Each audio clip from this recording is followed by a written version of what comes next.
It's official. We're all here. And we probably will have some more joining us, so just go with the flow. First of all, thank you, everybody, for giving up your time on a Saturday morning. We truly do appreciate it, and we hope we will give you worthy information this morning. This is, in fact, a beloved community. So if you can, and if you feel comfortable reaching out, and I don't know if you feel comfortable holding hands, maybe touch the shoulder of the person next to you, but we would definitely like to connect in prayer before we start this morning. So find a friend, bump fists. I'm touching you. We're reaching out. Annie, join us. That's perfect. Give us what we do. We got it. We got it. There you go. You got in front of. Right. Can you see us here? All right. Loving Creator, we are so grateful for the people gathered here this morning. We thank you for their dedication to this community, for their skills, for their willingness to learn. We ask that you be with us as we keep our minds open to new ideas. And we also ask that you allow Rita Alexander to be with us today in spirit, as much of this is her wisdom we are trying to pass on. Be with us throughout. Keep our speech and our thoughts open, clear, and positive. And thank you again for allowing us to gather this morning. Amen. Amen.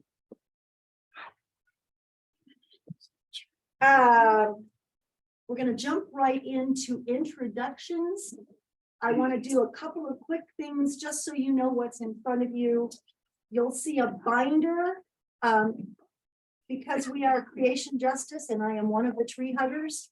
You need to know that these are all reuse, reduce, recycle things. Thanks to Dave's company, my husband's company, when they retired, he took all of this stuff and we've had it in our basement. So thank you for taking these binders out of my basement. Our hope is these will become your church binder as a leader. Please don't lose it, because our hope is that you will pass it on to your successor. Only your successor will get it with all sorts of helpful hints and your notes for your particular position, what you learned throughout your term.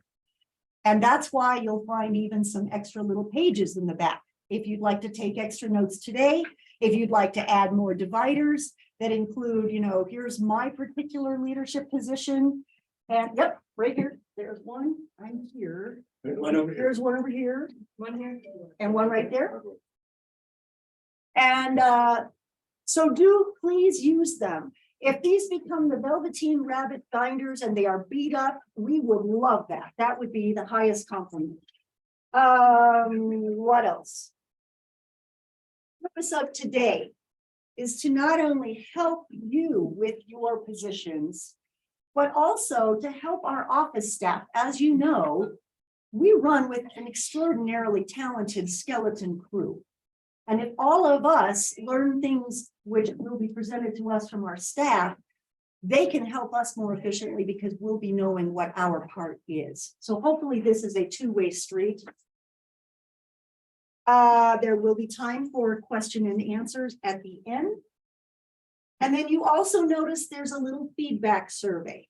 Much of what is happening today has been thanks to the feedback of people who were kind of our beta test group back in February, January, something like that.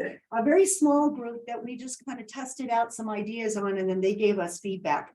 So everything that you give us, we hope will make this better for the next group of leaders. And with that, I'm going to turn it over to Rush. Well, again, thank you very much for coming. There in the left hand of your book, there's an agenda, and we're going to try to follow that agenda fairly closely. You will notice there's no built-in break, so we have a little flexibility. We do think that there will be time for a break in the middle. So we're going to do introductions. I'm going to ask each of you as we go around the table to give your name, what your current leadership position is, and then tell me what your faith background is.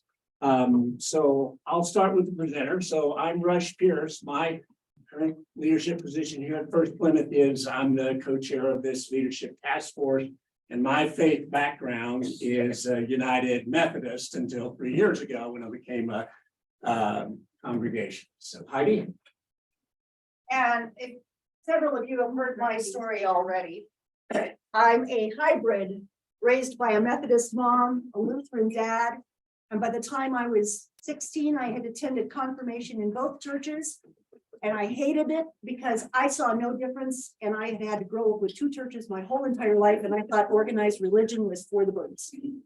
So found First Plymouth with its open mindset and found a home here. And I am also new member program lead and group. I would love group members, but we're going to talk about that today. And obviously leadership training person. So Carol, you want to introduce yourself?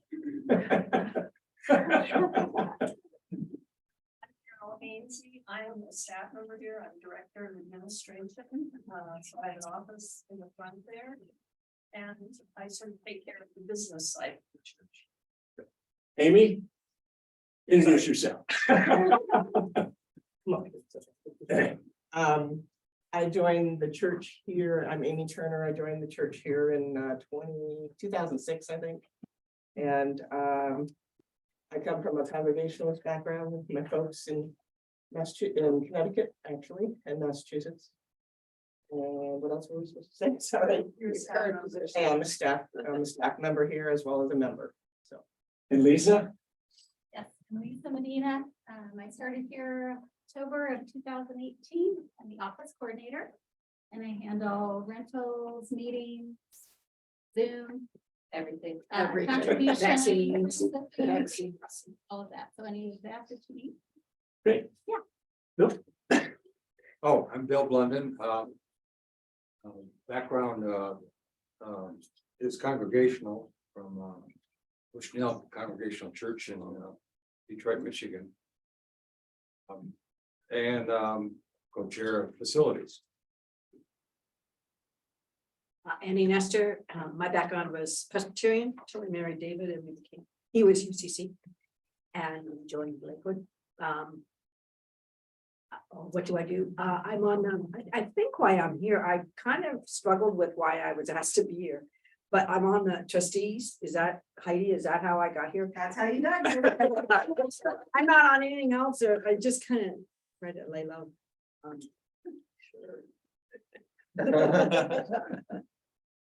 Bob Henderson. I'm on council and been part of the origin of the security team. And my background is United Methodist Church. And you know, in a lot of ways, you can say you can leave the Methodist Church, but the Methodist Church never leaves you.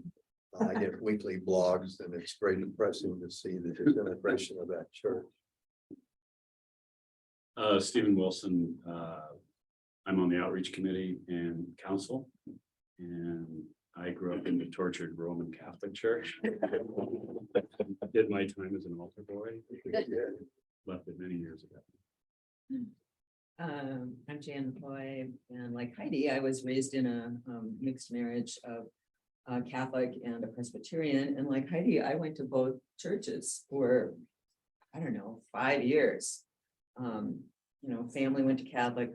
I went to Presbyterian with my mother. I currently co-chair the Creation Justice Ministry. And, My name is Colleen Egan. I'm the church clerk and I am chair of community life. I am born and raised Catholic. 16 years Catholic education. I don't know if it can be that. You really did. 16 years, all the way Catholic college. Happily left the Catholic Church some years ago and I've been a member here since about 2010. I'm Larry Strasser. I lead the Christian education CAM. in the Air Force for 26 years. In those 26 years, I was a general Protestant because we lived on base most of the time. You go to chapel and you got your choice. You can general Protestant or Roman Catholic. And they do have a place for the Jewish religion, but it's usually in the basement. So I was just, it was non-denominational Protestant, what I did for 26 years. And then when I retired from the Air Force, I started working at Johns Hopkins. My wife and I would find a real church. And so we looked and looked and looked, and there was nothing that we were really. But then we went to the Columbia United Church of Christ. Actually, it was 3 churches. It was Brethren, United Church of Christ, and one other relatively small group of it. They originated in Pennsylvania, and we loved it. I mean, it was mostly United. God is still speaking kind of congregation, and so when we moved here. After about 10 years that we had there, we looked for United Church of Christ. Well, we live in Castle Rock, and you can see that Heidi does too. We come here, right? I mean, we could go up to Boulder, I guess, but so we walked in, and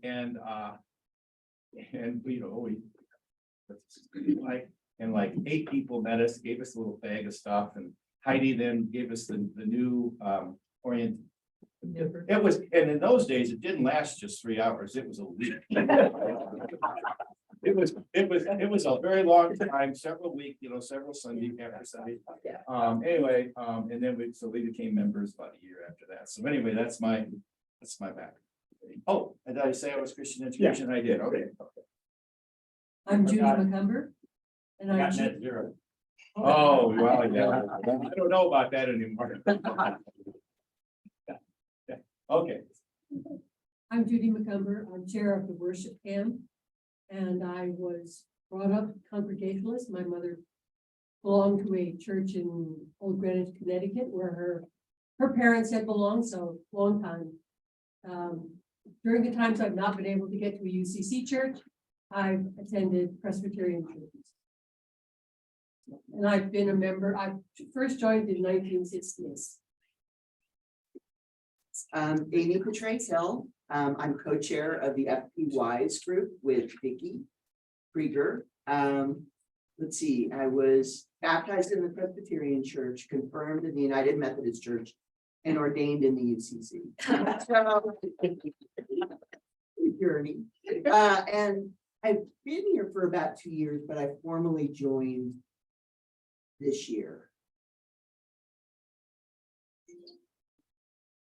I'm Jack Cattell. I am currently one of the elected delegates to Metro Denver Association and also the head usher for worship. I have been raised UCC, Congregationalist UCC all my life. Though I did, here's some other things. I did attend Catholic school, first couple years, first, second grade, I was Catholic school. But, after that, I went back to public school, but congregational all. I'm Pam Schmidt. I was raised Episcopalian, except in my high school years, I attended a school where I sang in the choir and participated in the Congregational church. So those were my roots of wanting to come to the United Methodist. I'm the co-chair of the Creation Justice Ministry. I'm Beth Ertz. Usually say I've been a member of a UCC church my whole life because predominantly that's what I've done for UCC churches. I grew up in the Federated Church in Chagrin Falls, Ohio. Then I went to college and went to Catholic Mass with my sorority sisters, and I took communion there every Sunday. And when I married, we lived on the Air Force Base and went to the chapel. So those are kind of my two variables there, but generally United Church of Christ. I've been here for a little over 40 years. So. In your position? Oh, I'm sorry. I'm on church council and a few other. I'm Kate Bryce. My background was Disciples of Christ before I came here. And I am one of the public care chairs, I guess is what we are. I'm not sure. Done already. Bruce Glenn. I grew up in Philadelphia as a United Presbyterian, very fundamentalist, very conservative, and all of that. Joined here in '65, that's a lot of years. I guess I'm basically a has-been. We used to have a class song in engineering where I went to school. Fifth year students, and we had a song that we would sing. The has-been sang the song, I'm a hangover. I used to be on a lot of things here. And I still am in facility, net zero, creation justice. I just do a lot of oddball things around the church. Anybody wants to work on that brush pile after this is over?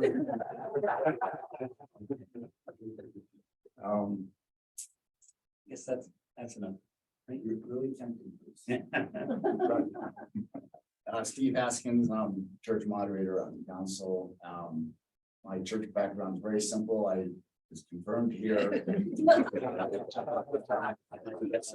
I attended one of the church before I came here, and I visited that church a month ago in North Haven, Connecticut. And they just celebrated their 300th anniversary. Wow. Which is kind of bragging, I thought, but. But they're a small church, and so I've gone to 2 different churches, and my father was UCC and his father was UCC. Well, Congregational. UCC didn't start till 1970s. Pretty boring. Carol Westfall, I'm the church treasurer. I wasn't really raised anything. My dad was an atheist. My mom was a non-practicing Christian. I was the only person in my family who ever went to church. We moved every year or two because my dad was a mining engineer. So I went to church with my best friend. So over the years, I missed Catholic and Jewish, but those are about the only two. I was Mormon for a year. I was a fundamentalist Christian for a year. I was Lutheran for a year. I was Episcopalian for a couple of years. In high school, my best friend was UCC, and here I still am. Liz Massatelli, I am the immediate past moderator. I don't think well, I do some other things, but I just sit on those now. My story would be similar to Steve's.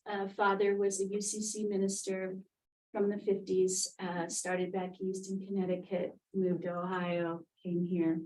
So I've never had anything else but a UCC background. And I joined this church in 1972. Same, we've been together. James Bach, I was baptized Lutheran, and as I was growing up, bounced between Catholic and Lutheran.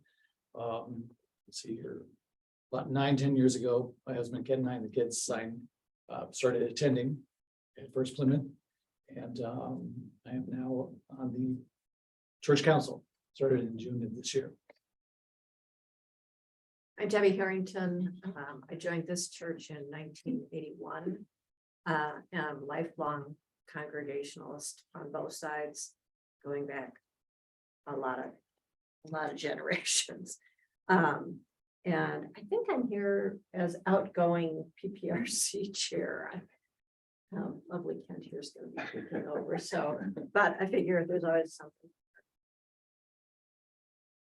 There's a couple of space right next to Colleen.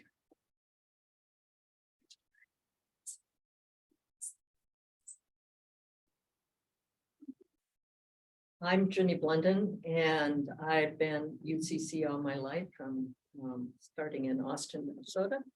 And we joined in 40 some years ago. 40 years ago. 40 years ago. And I remember, wasn't it Hollis Bredewake who had the song, "There's an Uck in Me"? Yeah. So there's an Uck in all of us, I guess. And I'm a co-chair of the the web of care. I'm Kent Lindbergh, and as James said, we've been attending here for about 10 years. I am on the Board of Trustees and also in the Pastor Parish Relationship Council. And my church history, I was raised in the Lutheran church. I thought about going to seminary, so I started at Luther College up in Decorah, Iowa. That was really fun, but I grew up in the ALC Lutheran Church and saw it become the EALC Church. So the Swedes and the Danes got together and decided to be friends. And as a musician over the years, I worked in a lot of different denominations. I've worked in the Catholic Church as a cantor for 5 years up in Boulder, and the Episcopalian Church in New York City when I was living there, and the Methodist Church. And for 11 years, I was the music coordinator for the Metropolitan Community Church of the Rockies in Capitol Hill. And so then we adopted our kids, and I said, you know what, I want to be home with the kids for a while. And so we decided to find a church then that was more suitable for us as a family. And after checking out a lot of different churches, we found this wonderful congregation. So Deb, we're doing introductions, your name, your position, and your faith background. Thank you. This was me. Yes. Oh, okay. Good morning. I'm so sorry. I thought I had 9 on in my head for this. So good morning. I'm Deborah. I started coming to First Plymouth with my family when we moved here from California in the 70s. So I've been here since I was about 10 probably years old. Of course, left for college and for adulthood, young adulthood for a while, and only moved back when I was about 40. I moved back in 2009. And in that time, let's see, I spent a lot of time in the Presbyterian Church when I was in college, and my job in the seminary at the San Francisco Theological Seminary, where I worked for 10 years as a program manager for spirituality programs there, and also did a lot of music leadership at a Presbyterian church in Northern California. And so was very involved in the Presbyterian church, got married to a Presbyterian minister for a while. And then when I come back here and that marriage ended, I was dying to come back to this church that I grew up in. Because when we moved back here, we were going to a Presbyterian church that was in like North Park Hill, very teeny church up there called People's Presbyterian Church. So I was actually not glad that the marriage ended, but I was glad that I got to come back to this church. So I'm back here, and I love the UCC and I love First Plymouth.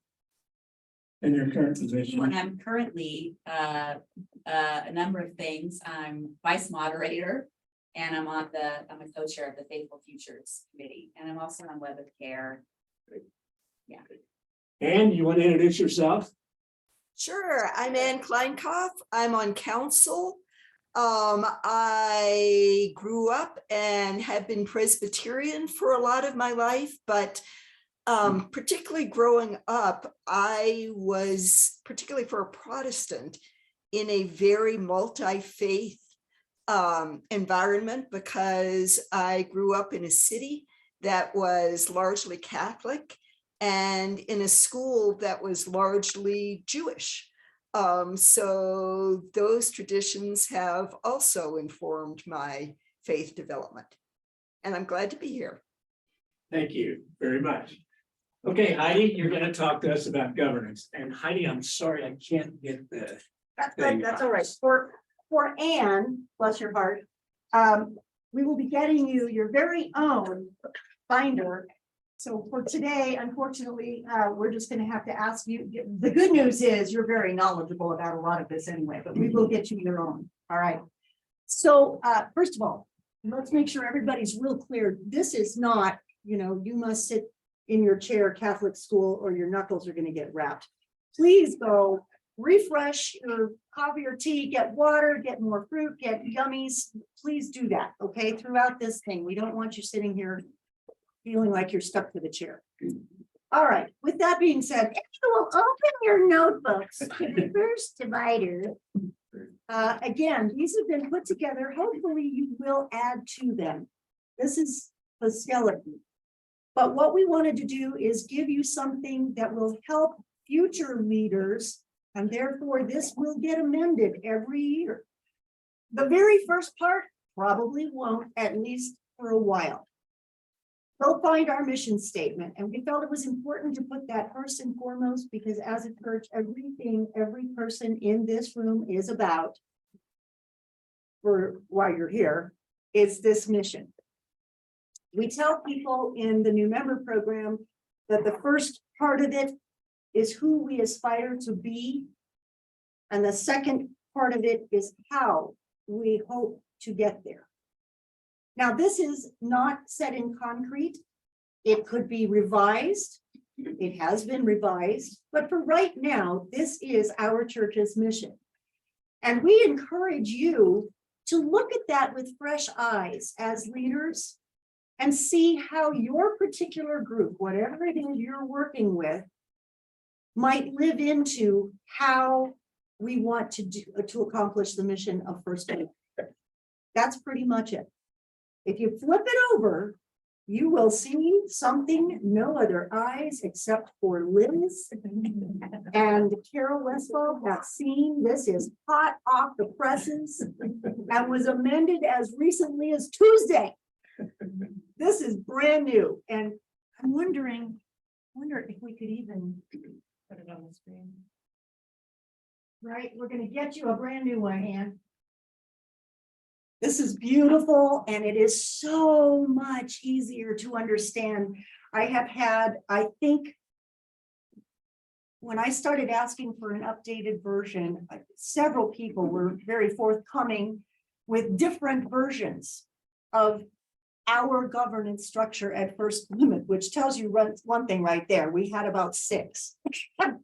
So that's been interesting to try and tell people who are looking at the church.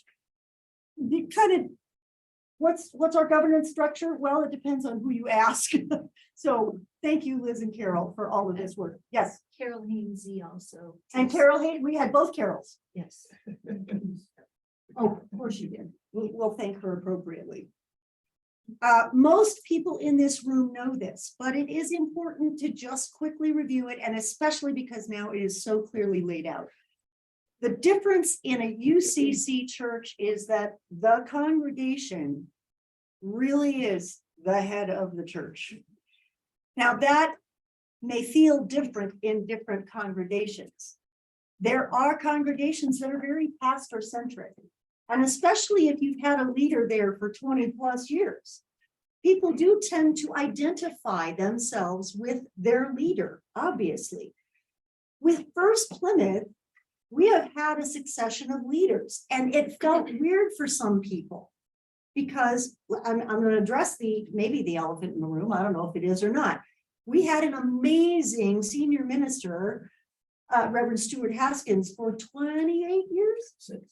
26. Well, Not to be exact. okay. And 6 months. And 6 months. To be exact. 6.5 years. And he was our leader, and for many, he was our identity.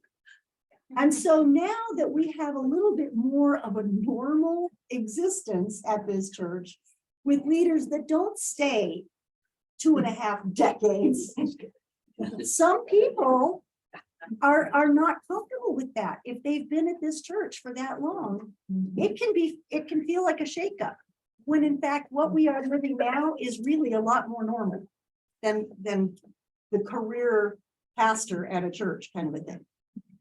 So the congregation, this is ironic and a little bit dicey to say in these days, but this is theoretically based on democracy. Theoretically, of the people, by the people, for the people. We'd like to think we can do it better here at First Plymouth than maybe our country is figuring it out right now, but that can be another discussion. Church council is directly reportable, responsible to the congregation. Now, again, They would be our Congress. They would be our elected officials. They would be the voice of the people. It's just too cumbersome to have an entire congregation voting on every decision that needs to be made. So theoretically, our council is our voice. They are the ones who are making some decisions on behalf of the congregation. And if we feel like the decision is something, ooh, it's pretty big, we need buy-in from more than just our elected officials, then it will go to a congregational vote. That's why we have an annual meeting and we elect leaders. Now, everybody in this group is going to laugh when you say, yeah, elected, whatever, they are begged, borrowed, and stolen. And if you can possibly get them in the door as a volunteer leader, they're accepted gratefully and voted in. What we want to do today is change that paradigm, do a little bit of a shift in your mind, because leading, especially at this church, is really pretty exciting. We need to shift the paradigm and help you, and that's partly why we put this together. Recognize that you are going to be laying the foundation for the next person in your position. And hopefully you will be able to finish your term saying, this was an amazing year. I'm actually kind of sad to be giving it up. I think you would be a good fit with your skill set for my position. Here's why. And oh, here's the book that's going to help you in that position. And you're going to have an entire team of people. You're not going to be simply dragged into this to say, would you please do this? Because I'm burned out. That mindset is going to hopefully shift as of today. It'll be like turning a steamship in the ocean. It won't happen overnight, but we're going to do it. All right. Then, as you see, the senior minister is responsible to the council. That's a flip for almost every other denomination I know of. Now, people who are theologically far more savvy than I can tell me if I'm wrong, Carol. You're fine. Am I close? You're good. Okay. And so people coming to this church have a real tough time grasping what if the minister disagrees with us?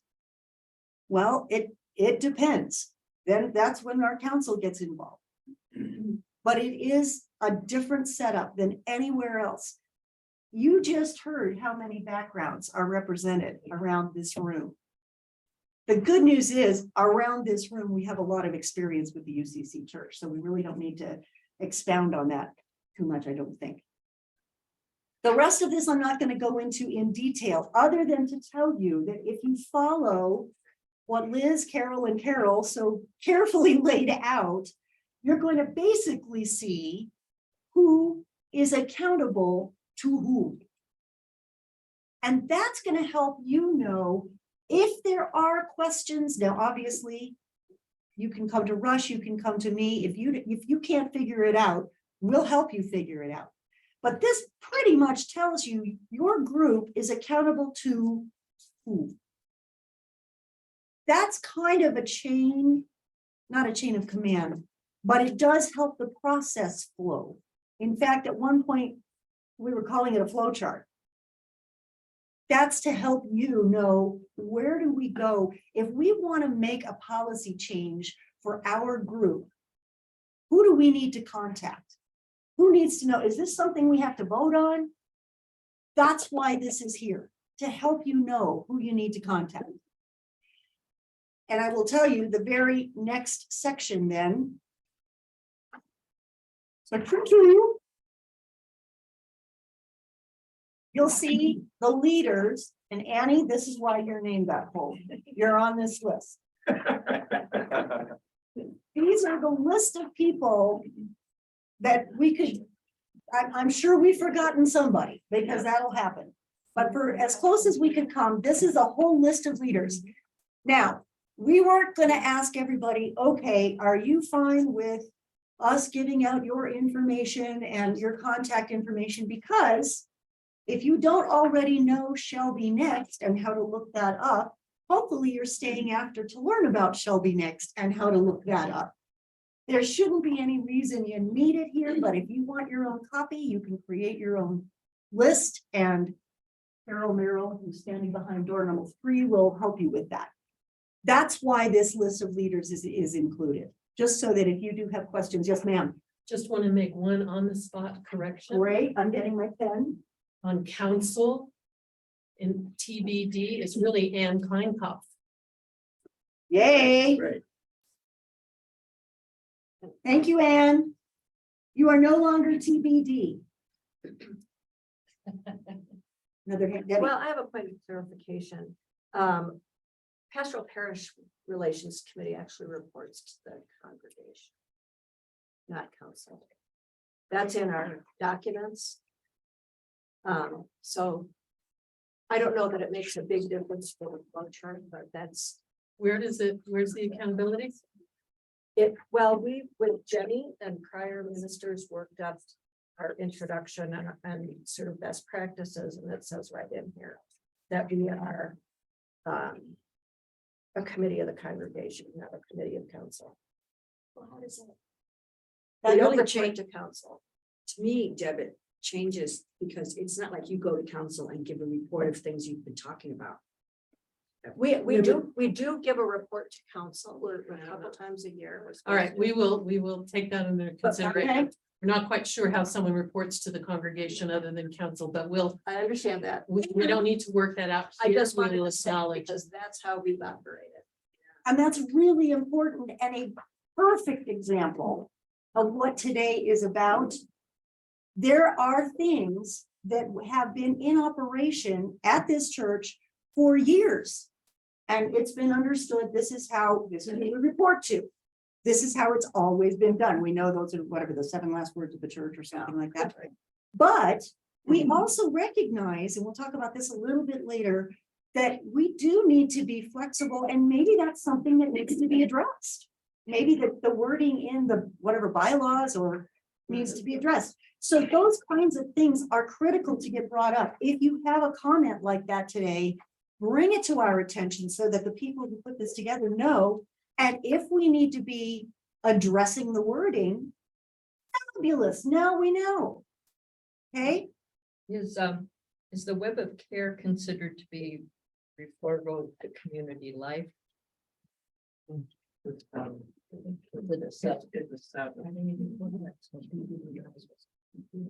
oh, I should also say, obviously, not every group that you know of is listed on here. That would be the size of the large screen in, 0.3 pica type. Colleen right now is working with the staff on the good old small groups booklet, remember that? And that's going to be a more comprehensive listing of all of the various groups, including fellowship groups and, things that aren't listed here, but are definitely available for people to get involved in at the church. So don't mistake the small groups booklet for what is here. These are actually, what do I say, decided on by council, that these are official groups within the church, or they are subgroups. Does that make sense? I just wanted to say something about what's listed on mission team here. The groups listed under mission team are really responsible to one another, not responsible to mission team. And what we attempted to list here was those groups that regularly attend and report out at mission team. We did not attempt to make this a comprehensive listing of all the program groups in the church, as you just said. And the mission team is a communications, a cross-fertilization group. So I just want to make sure that this is not like there's a chair of a mission team and everyone on this list is accountable to that chair.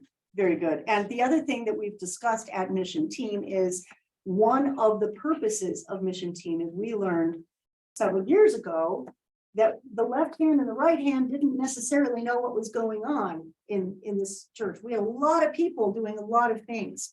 So mission team meets, as we hope, we keep working on it, as a way to not double up, for example, on having, 2 different groups trying to handle some special occasion on a certain Sunday afternoon, or, the planning and the logistics part of it. That's a big part of mission team. So when Carol says that they are accountable to each other, that's a part of it, is that we don't want to step on each other's toes. We want to work in tandem with each other and make sure that we're not, taking somebody away from creation justice because in fact, they want to be going to the gun rights march or, we try to organize that kind of thing. Colleen, you had a Just one more correction for the leadership list is on page 2. great, The FPY's co-chair is Amy. oh, excellent. Thank you. Amy Petrino. So I would say from a practical level, when I became the Christian education CAM leader, I didn't know who to go to for decisions. I needed some decisions. For instance, we thought about having a session on abortion and somebody said, hey, you better run that by somebody, make sure that that's not too sensitive. Or there was this question about what to call the hour after church. Should we call it adult forum? Should we call it CE hour? Or we wanted to pay an outside speaker. And I wanted to say, hey, how do I get that? Do I have money for that? And I needed a decision made. And it was unclear to me who I went to for that decision. So I sort of thought I had 3 choices. My first choice was go to the senior pastor, and that turned out to not usually get a decision.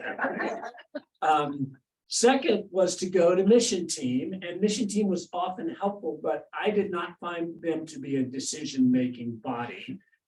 They often sort of, I don't know, you get feel for whether the decision was going to be okay or not. But the most helpful place that I went was to the church staff. I went to Carol, and Carol could usually tell me, yeah, here's the way to get that done. So from a practical standpoint, my view as a somewhat of an outsider is that it's been a little bit unclear as a mid-management leader how to get specific decisions made. So Carol was always really helpful.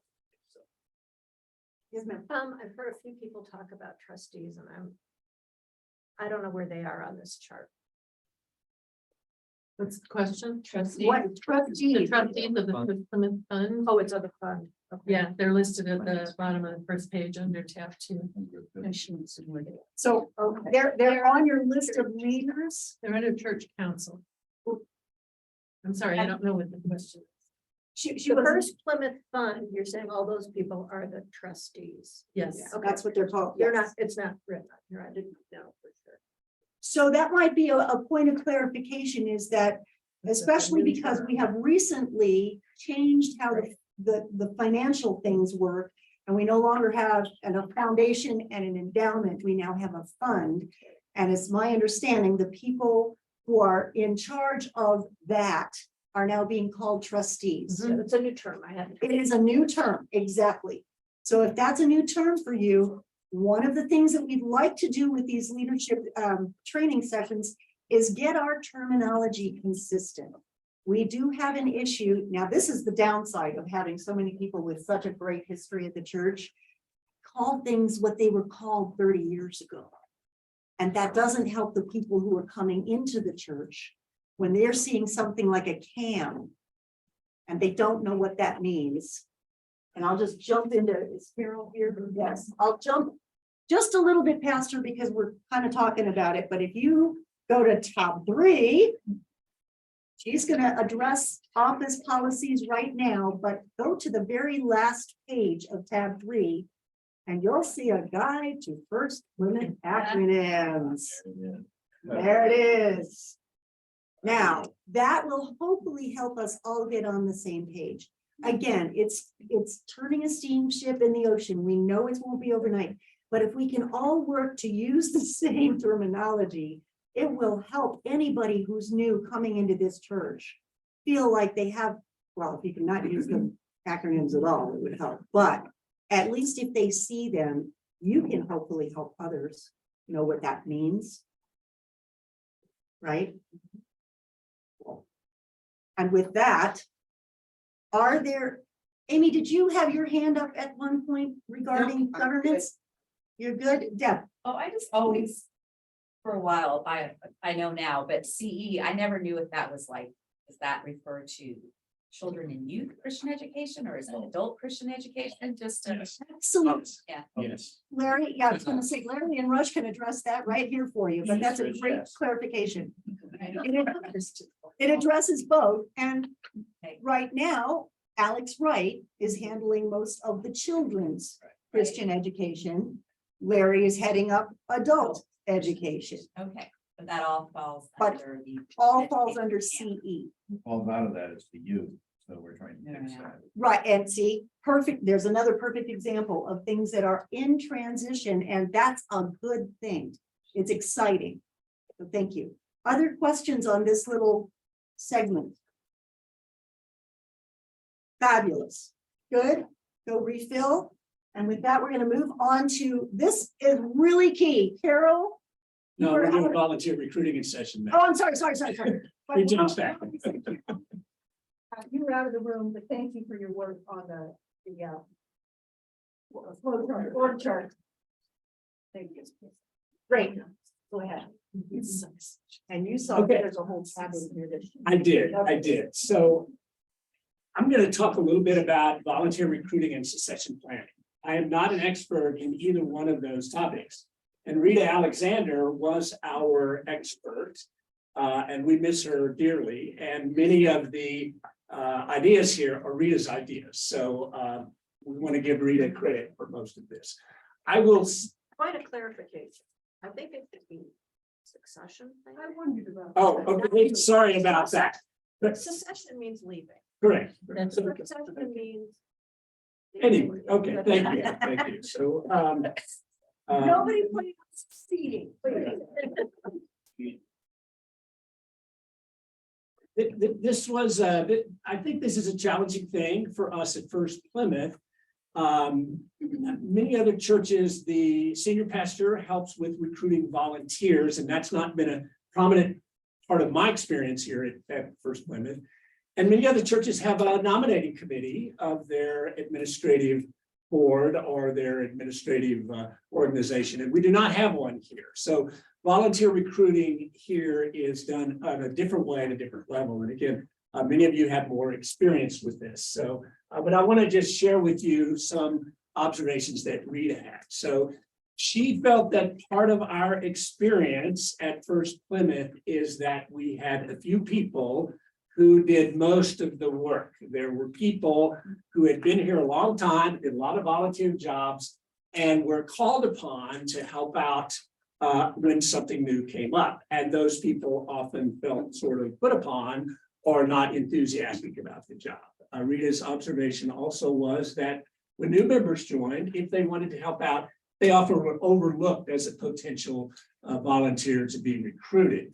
So she felt that that was in the culture at First Plymouth, that many of you have been here longer than I have. But that's also been somewhat of my observation as well. So for instance, when the CE CAM leader position became open, we just sort of advertised in the church paper, say, here's a leadership position that's open.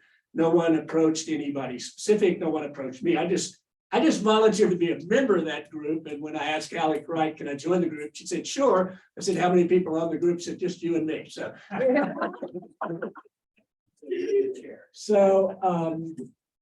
another thing that Rita felt we need to keep in mind is that we should think about what the volunteers' needs are as well as what our needs are. And we should try to match the needs of the volunteers with the needs of the organization.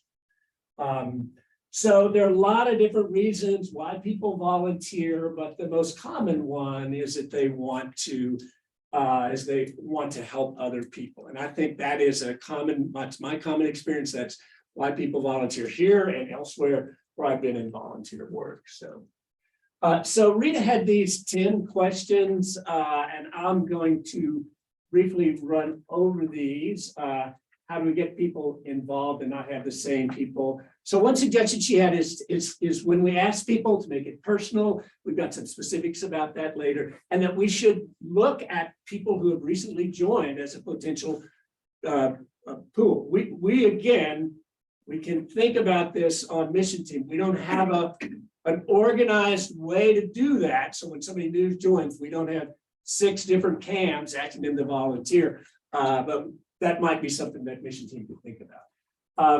She also thought that the perception that people are unwilling may sometimes be incorrect, that people may not get asked or people that you've asked before might become willing in the future. And one potential strategy is someone you asked to be on the committee 2 years ago, situations may have changed, and it was always okay to go back and ask again. Rita made a point that in the past, we had felt like women were the primary volunteer pool, and that was no longer the case, that many women, particularly young women, are working now, and that we should look to males. And in my observation in this church, we do have a lot of male volunteers as well as females. So Rita thought that one thing that volunteers, new members of the committee can do is they can help you have a more imaginative church, or they can instill innovation. They can make observations about the way you've done things, and they may have some new ideas about things that you've never considered. And she said, you can't ever get the wrong person, that you may have them in the wrong job, but that somebody wants to volunteer you to make use of their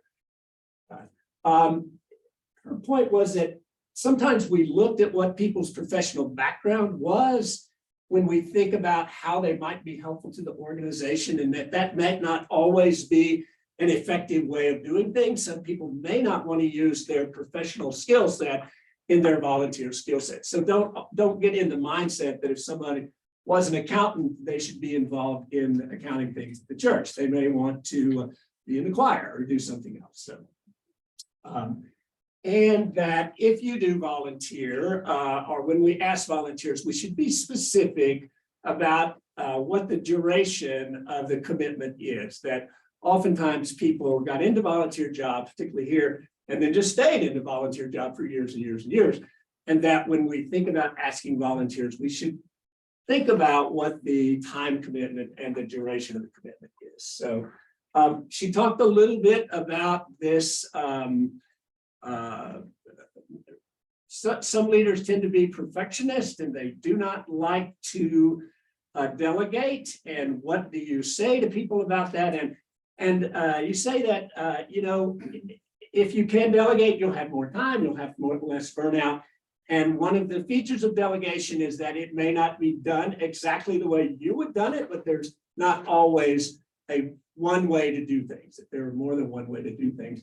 And one kind of practical thing is when you ask somebody to do something, when you're delegating their job, you might say, well, in the past, it's been helpful to me if I would sit down and put on paper my thoughts before I did a presentation, rather than say, well, you need to sit down and put down on a piece of paper before you make this presentation. So use sort of this is helpful to me rather than this is the exact way to do it. So here were some specific recruiting tips that Rita had. So number one, when you're going to ask somebody to do something, think specifically about why they would be helpful as a particular member of your committee. And I've got an email which illustrates this. Describe the position specifically about what they're going to be doing. Be positive about what they're going to get out of this. Try to recruit new people and always thank them. So with those sort of points in mind, here's an email that I composed to recruit people to the Christian Education CAM. And we've been very successful with this, but so I hope to recruit you to join the CE CAM at First Plymouth. We are looking to add new members. We do not have any members with children, and we especially appreciative of this perspective. So this email was directed at a younger member who had young children. So that's a specific reason why I want this person to do. Now I'm going to describe what the CE CAM does. The group's main focus is in coordinating the adult forum hour, but we hope to expand our scope to include more involvement with children and youth Christian education activities. I think this is an area where your input would be especially useful. So again, you're making a personal appeal as to why this person would be helpful. Then I'm going to describe what the commitment is. The commitment is we meet monthly for an hour by Zoom. And I estimate your time commitment will be about 1 to 2 hours per month, mainly just attending the monthly meeting and reviewing the meeting minutes and agenda. So specific guidelines about what the commitment is. And then I'm going to say why I think I'm going to be positive, why being a member of our committee would be helpful. Thanks so much. For me, serving with this group has been a great way to contribute to the church and to meet people at First Plymouth please let me know if you have any questions. We'd be willing to help. Happy to discuss further by phone or at church. So this is just an example that you might use, but it incorporates these principles of being specific about what the commitment is and why this person would be particularly helpful. So. And it's in your binder. Yes. Under 4. So again, these were some helpful phrases that Rita felt like we could use when recruiting. Your key to our success. You can make friends, you're going to make a difference, you're the person that we're looking for. Picture yourself as a positive part of our First Plymouth community. Retirement creates a world of opportunities. And Guilford, they changed the life forever. So we created, and again, it's in your binder, we created a form that you can use as a leader to help you guide your thinking about how to recruit somebody. And again, we've talked about, I don't think we have formalized this, but we've talked about formalizing this process for new members and gathering this information to make this available to new members. So again, it's got the name of the volunteer position, the description, the skills needed, the date needed, the estimated time commitment, and who to contact for additional information. And there's a couple of examples in your book of how the form might be filled out. These were just examples from my own experience in C, but some examples about the type of information. So there it is, misspelled again. But any comments about recruiting? Comments or questions about recruiting? I have a quick one. I'm sorry. On this form, I think it's really great. I can see where this would be very useful. The one thing that I don't see on this form is it's the time commitment per month, but a lot of these it's a 3-year term or something like that. Right, duration of the I think commitment. it should be I in agree there with too, that. because that was one of the points. maybe. I agree with that. Yeah. So- Great comment. We'll add that. And I think one of the other suggestions was to add to this, perhaps some of this specific skills which might be needed, such as be able to use MS Word or whatever. So Carol, did you have a comment? Amy, sorry. Only that this is such a nice layout. I would be very happy to put that on the members only pages on the website, you know, so as if we could use a standardized format, that would be. Yeah. Cool. Excellent. Are you saying put the recruitment pages on it? Yeah, that's cool. Like the description Of what's open. Yeah. Carol, like a want ad. I know. Oh, I'm sorry. Amy. So, yeah, so- Exciting. Right, excuse me, yeah, you're right, I see you now, okay. Okay, but I mean, okay, so positions wanted or something, I don't know. opportunities. Do we have that on the members only? Opportunities, yeah. Or leadership? Leadership, yeah. Opportunity is good. So any other thoughts or comments about volunteer recruiting at First Plymouth? Many of you have been in this church for a long time and may have more success stories. So Jan. I just want to reaffirm that I think that many people want, I use the expression, want to be asked to dance. You know, you show up in it, you come to a new place, you don't really know, not everybody is looking for, how do I fit in? Some people are, many people aren't. And so I do think that reaching out individually, because there's a lot of positions in this church that just need energy and ideas. But I also think that there are positions in this church, such as the council and the vice moderator job, that really require a skill set. And I'm not sure that the way that we have always done it is really the most effective way. And this may be a completely different conversation at a different time. But the sort of, I just think that we could consider looking at how we build our church council differently. So Kim, I think you got very involved right after you guys joined. How did that happen for you? Well, it was interesting because I was just thinking about that. It took us a little bit. We had to show up a number of Sundays before we started to feel approached. And it took a while. We forced ourselves to go to camp, to family camp right out.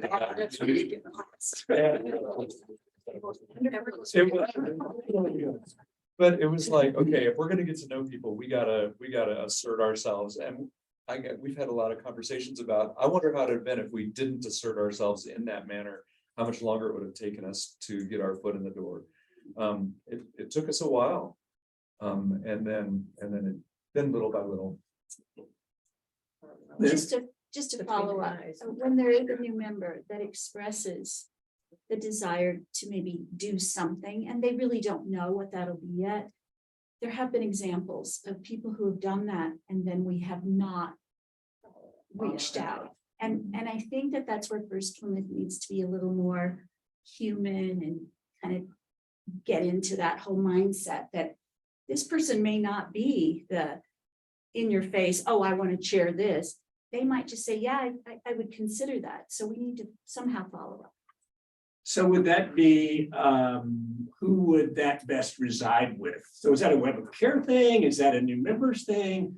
And we can discuss that maybe at mission team, but I didn't feel like there was a specific attempt to recruit Diane or I in a specific position. They, sort of all these things are going on, but nobody said, hey, would you want to come and be a part of our, even the Sunday school class, it just sort of show up, so.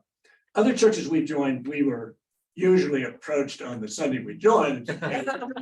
Here's free Sunday school class, here's the committee opening. I don't know if that applies, but I think that that's happened. And we need to look at that and think about why did that happen?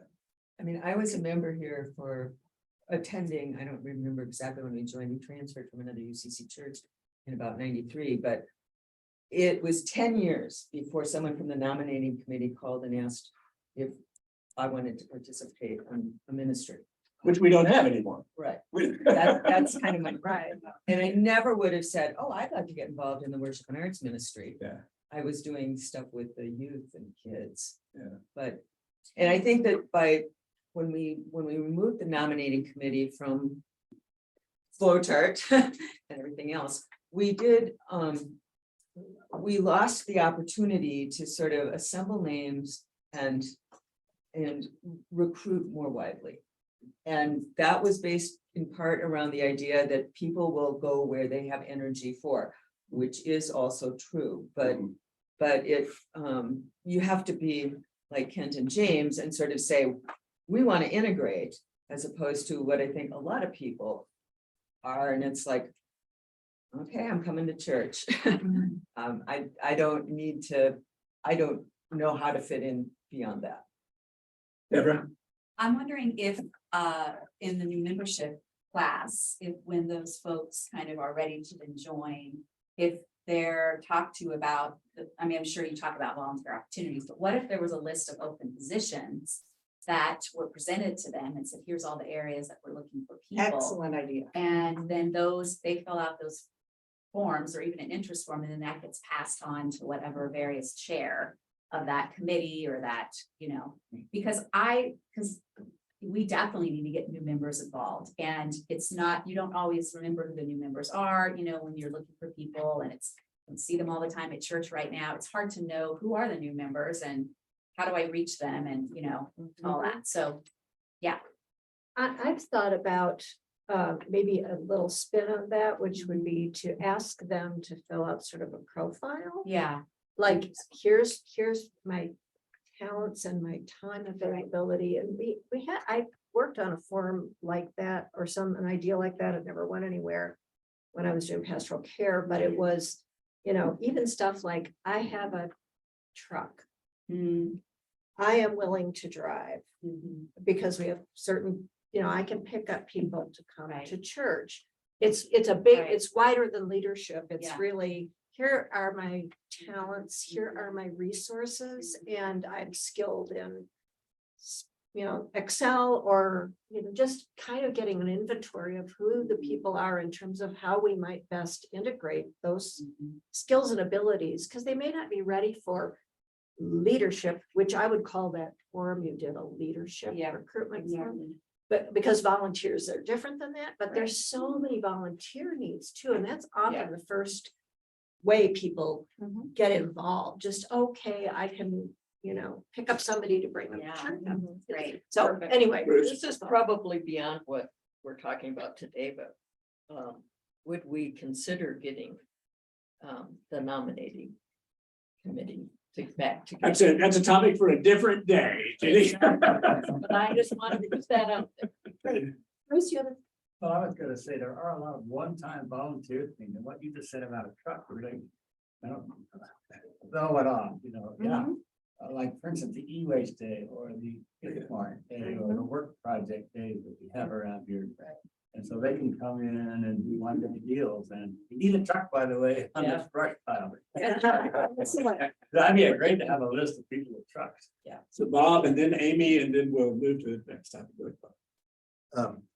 Within 5 months after we came here, I knew who the people were who ran this church. And they're the same people who run this church. Now, for you who've been here many years, that's foreign to you because this is an outside perspective coming in. So when important committees are assigned, I can tell you who's going to be appointed to those committees. They're the same people. They have a pedigree. Being a PK helps. Being a member of this church for 40 years is probably the #1 requirement. A younger man than me approached me with a very strong finance and business background. He said, and this is when I came on council, he said, I've approached leadership and I volunteered to serve on trustees or the finance committee, and that's gone nowhere. So can you propose that? And I did. Twice, that's gone nowhere. Some nice people have been appointed to those positions. They have a pedigree. They don't have a business background, and they don't have a new perspective of coming into this organization. So I have said it in my mind that the barometer and the thermometer that's going to determine this church's willingness, Beth, to move in one of the two proposals, those aren't going to materialize till this church gets enough courage to bring in new, fresh people with new ideas that may be threatening. They really may be threatening to the organization, but they may be the way that this church can proceed in the future. And Bob, that is why we have members on the Board of Trustees for the First Plymouth Fund that council invited to join after the 5 initial trustees were identified. Yeah. Because they represent a different part of the congregation that has been typical of who's appointed to special committees. Yeah. So that's the barometer I keep watching. And that barometer hadn't changed yet. But it's We're going working to, on it. as of today, Working on it. it's Amy? going to. I was just gonna point out that I know a lot of the younger members with children, they would love to volunteer. They really cannot at this point in their life do sustained things. So that there could be a really effective way of inviting them to come do one thing and feel like they're contributing and give them thanks. That would be wonderful. So when we're thinking about volunteer opportunities, is there a way to reach out to younger members who are working and members with young children? Let me tell you what we are currently doing, because obviously I'm back here scribbling all these ideas down for sure. First of all, it is not lost on anybody. We don't have younger members knocking down the door to become members. That's a whole different discussion for a different time. But I can't address people when I don't know who they are. And since I'm kind of the new member person, that's really the time I get to meet people. It is indeed up to the congregation to find the new people who are coming in the door, the younger people, the ones that have kids. And you'll know the visitors, because they're not yet trusting the nursery and the Sunday school. They're the ones that have their kids probably up in the service with them. So we do have to get out of our comfort zone shells, and we have to acknowledge the fact that this is an amazing place. We're not going to go with the old paradigm of okay, I don't want to disturb you, and I know you're really busy, and I know you have kids, and I'm just backing our way into asking them. They're gonna, it's like an animal sensing fear. They will say, you know what, I clearly don't have time for that. It is in fact about reaching out and saying, you know what, I see you're here. We've got a project that we're asking for help with the kids, or whatever it is. Obviously, everybody's project is different. What I do when people are coming to the newcomer coffees, or they're doing the new member program, and by the way, our next one, I think, is in February. I think we've got it on the calendar. We do ask them, what are your interests? Where would you see yourself fitting? What are the reasons you're here at this church? What kinds of things are you excited about doing? Why is it you want to become a member? That's going to tell me/us what's important to them. Where are their passions? Most people come in the door because of what we advertise, that we are open, we are affirming. Some people have come in the past because of the music program. We need to boost that back up. Let's just be honest about that. Yeah. But they are afraid to commit. To our point about, you don't want to come on too strong. And well, I don't know. I get that a lot. So we are asking, and then we turn that information over with the information sheets. There are sheets that they fill out that talk about their interests. I love the idea of things like, you have a truck? What kinds of things could you do on a one-time basis? Would you be willing to go out and hack a tree limb or help us weed a garden? What has happened is with Web of Care, they are constantly looking for new coordinators. And sometimes those people can connect up with our new members, and sometimes it's been a bit of a process. And I think that's where things slip through the cracks. So where do the sheets that you put together, where do those go? I believe, great questions. Do they end up in kind of panels with you guys? The information sheets. Where do they go? So those are. We'll work on that. Yeah, that's. When the information, not the sheets themselves, but what is put on there is shared with Web of Care coordinators. Yeah, But yeah, exactly. That's not really what they're supposed to do. So that's part of what we're addressing. And part of what this is about is, let's brainstorm, and now I'll go back and write it.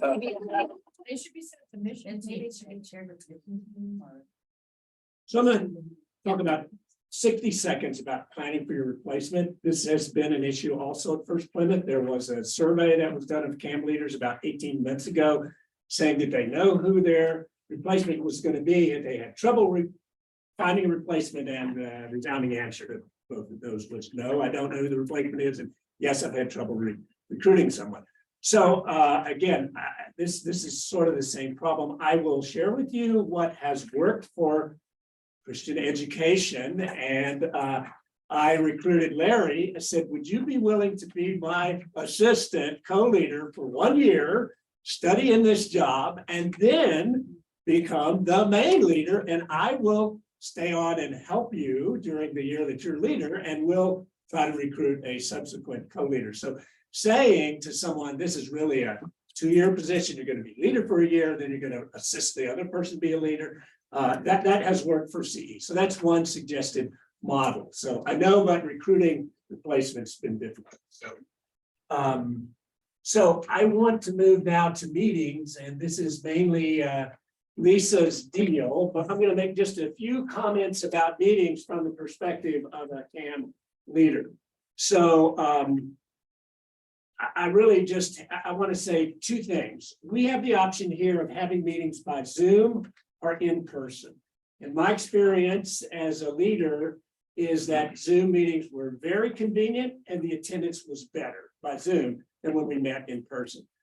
I will tell you that the science about Zoom meetings versus in-person meetings is that Zoom meetings work really well for a group that knows each other and has worked together for a long time. It does not work as well when you have new members and when you have contentious issues. So when you have a contentious issue and you're meeting in person, it's really, if you feel that you've upset someone, it's easy to reach over and touch, gosh, Bill, please forgive me, I didn't mean to upset you, and you can't do that on Zoom. It's hard to perceive people's emotions, harder to perceive people's emotions on Zoom, even though we use the camera. So just keep that in mind as you think about whether to, so those are advantages and disadvantages.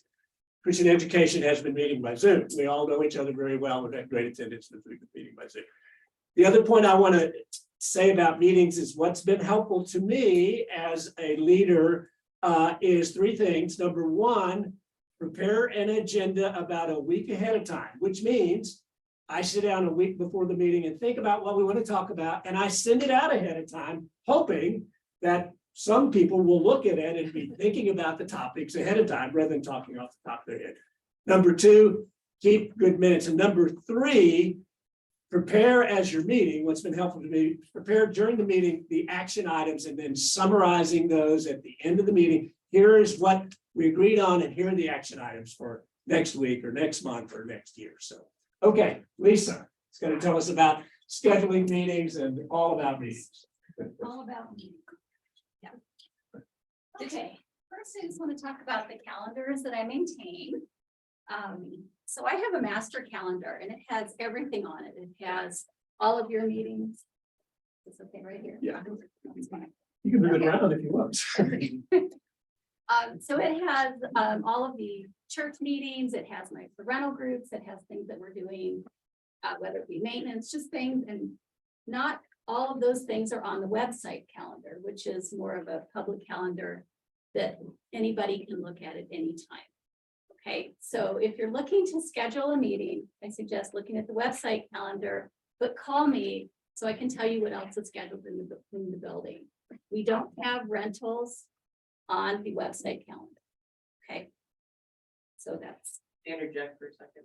Yeah. She's calling it the website calendar, which there's a computer at Mission Central right now with a scrolling thing that says church calendar. That's the same thing. Because it's just for the church. Okay. Exactly. No, that's good point. Okay, so one of the things I'll ask you though, when you either email or call me about scheduling the meeting is, do you want it on the website calendar? Not everybody wants every meeting on the calendar, so just make sure you let me know. And if you do, I put it on the calendar along with the Zoom link, as well as the location. When you would like a meeting scheduled, if it's going to be in person, I'll also ask you what kind of setup you want and ask you to fill out a setup form. It's in tab 6 of your nice binder here. And it just talks about the room configuration, tables, do you need coffee, water? Do you need a Zoom cart, a water screen TV? Any special needs that you might have. So one thing also I want to point out is, so for the evening meetings, we schedule a custodian here. They're generally here a half an hour before the meeting starts. They'll stay for about half hour after. They can be at the front door to let people in for about 10 minutes, but then they need to go back and clean the learning center or do other things. So we ask that you put a note on the front door to either have somebody call or text so they can come in the building. Also on that note, because the HVAC system gets turned on for meetings, if you cancel, please let us know for HVAC and then also for custodial purposes as well. Let's see. Okay. So for meetings, we don't usually have IT support available. So one of the things I'm happy to do is to train you on the Zoom cart, the Zoom itself, anything that you might need. The custodians are here. They can hook up the basic TVs, but they don't start Zoom for you. They don't know Zoom.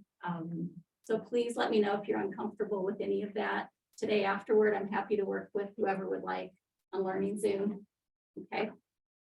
We have 2 Zoom accounts that are available, Zoom 1, Zoom 2. We have a great little cheat sheet here that Amy has prepared. And that is for the Zoom cart right here. Okay. So if you are starting a meeting from home, I will send you the week before the Zoom invitation for you to go ahead and email to your group. I will send you the login credentials. And then it would be up to whoever is going to host the meeting to start the meeting from their house. If you have any trouble, please reach out to me. It's something I can usually fix pretty quickly. One of the common problems we've had is if you sign in and you don't see your meeting listed, it's because you're in the wrong Zoom account. So remember, we have the 2 Zoom accounts. Sometimes your computer is logged in as your own personal Zoom. So you don't see it, so you have to make sure you log out. And then once you start your Zoom meeting, then go ahead and make sure you go back and log out of Zoom as well. Okay. So pretty straightforward, but the Zoom 1 versus Zoom 2 is a challenge. Is the problem where you're asked for like a authentication login number or something? Has that been fixed? So we've had a couple of people get a message that you need an authentication code. Yeah. It is not related to Macs or PCs specifically. I'm trying to figure out why that's happening. If you get that message, call me. Yeah. And then, because what happens is we get an email, either Carol will get it or myself, Yeah. depending on the Zoom account. Right. And then we can give you the code to log in. Okay. So yeah, it doesn't happen often. I know it happened to you once. It does seem to happen more in Zoom too, but Yeah, when it happened to me and you helped me, but I think it said something like it had been a while since I'd logged on, which is true. it shouldn't matter, honestly, though, if Yeah. it's been a long time or not. Right, They it shouldn't. I don't recognize the IP address Yeah. as a But current one that's been. Right, and it really shouldn't matter. We all share the Zoom 1 and Zoom 2 credentials. So if you get that message and you have trouble logging in, I do encourage you to log in if you're hosting a meeting 15 to 20 minutes before. Yeah, just to make sure if you have any trouble, you've got time to call. We'll get it taken care of for you. Yeah, I also encourage you to use the Zoom website, not the Zoom app. I think the way the meetings are listed on there, I don't want to get too technical, but I do think it's easier. It's chronological versus the app. A lot of it's dependent on how I schedule the meeting. So that's a little tip there. Also, you can record your meetings. I can set it up to record automatically if you'd like, but we do like you to mention at the beginning that the meeting is going to be recorded, so people have that option. So if I set it up that way, you may not do the script. Now, Rush has a great script that he created, and it is really good. But if you record it to the cloud, you'll have a choice as the host to record to the cloud or to your computer. And if you record to the cloud, then the process is, then Joel would get that recording and convert it to a YouTube recording. And then he can do one of two things. He can make it public, which means that Amy can put it on our website. An example of that would be, let's say, Men's Fellowship, Adult Forum, all of those are on the website. We, Faithful Futures, recorded the meeting. That is not something that we may want on a public website. So it can either be put on the meeting's own website, or we can make it something called unlisted, which means that the only way you access that recording is through the link that the committee chair would email to you. So if you record it, then we'll reach out and ask you, how do you want it unlisted? Do you want it on the website? So that's an option also. Let's see. Just please make sure you don't record to your own computer, because that's really challenging. So I'm just going to talk really quickly about the equipment that we have. So we now have 3 of these large screen TVs. We have this wonderful Zoom cart. We refer to it that way because this actually has a computer built in. So if you host a meeting here, whether it be Zoom or a hybrid meeting, somebody has to log on to this computer to have it going for a hybrid meeting. So even if I help you start it from where I am, this one still needs to be turned on and logged in. Okay. You can access a meeting on here, either through the Zoom website or through the website calendar. And when you first boot the computer up, it's got tabs across the top that would say Chrome, Zoom, pretty simple. Also the church calendar. So just know if you're here and I'm starting your meeting for you, just make sure you have this logged in. We have these great little webcams. This also has a built-in camera right on the top here that would come out and in. And then we have 2 of the Yetis, which are right here. Seems like most of the groups prefer now to have the Yetis. So we'll set all of that up for you, as long as you just tell me, hey, we're gonna do Zoom, need the cart, the screen, Yeti, it'll all be set up and ready to go. So when you come in, you would just turn it on, and that's what I can show you after, how to turn it on, how to find your meeting, any of that. We have connections for both Macs and PCs. So if you have a Mac, it is a little bit different, but we have all of that that's kept in our AV closet. Custodians on staff can get you whatever connections you need. And then we have extensions and other things in the screen case. So like I said, most of it should be set up, but just know it's here, and the green case is kind of the keeper of all the Yetis and the webcams. We've got projectors. Every room would either have a whiteboard or a pull down screen, microphones that are available for you, portable sound systems. If there are two meetings that are scheduled in the church at the same time, only one person, one meeting can use the Zoom cart. So that means the other meeting has to use one of their own laptops and then hook in the Yeti and the webcam. Might sound complicated. It's not too bad. That is what Bible Basics has been doing all along. So it's something that we would train you on, but just know that if there are two things scheduled, somebody's going to have to bring their own computer. So we can help you with that.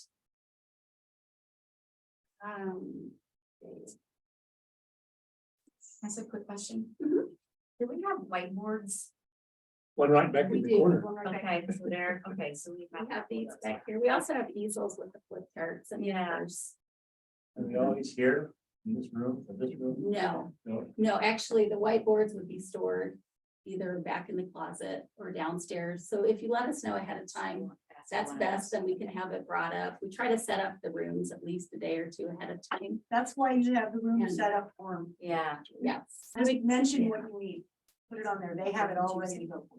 And we like that form a week ahead of time if possible, just because with limited custodial staff, we like to schedule when we set things up.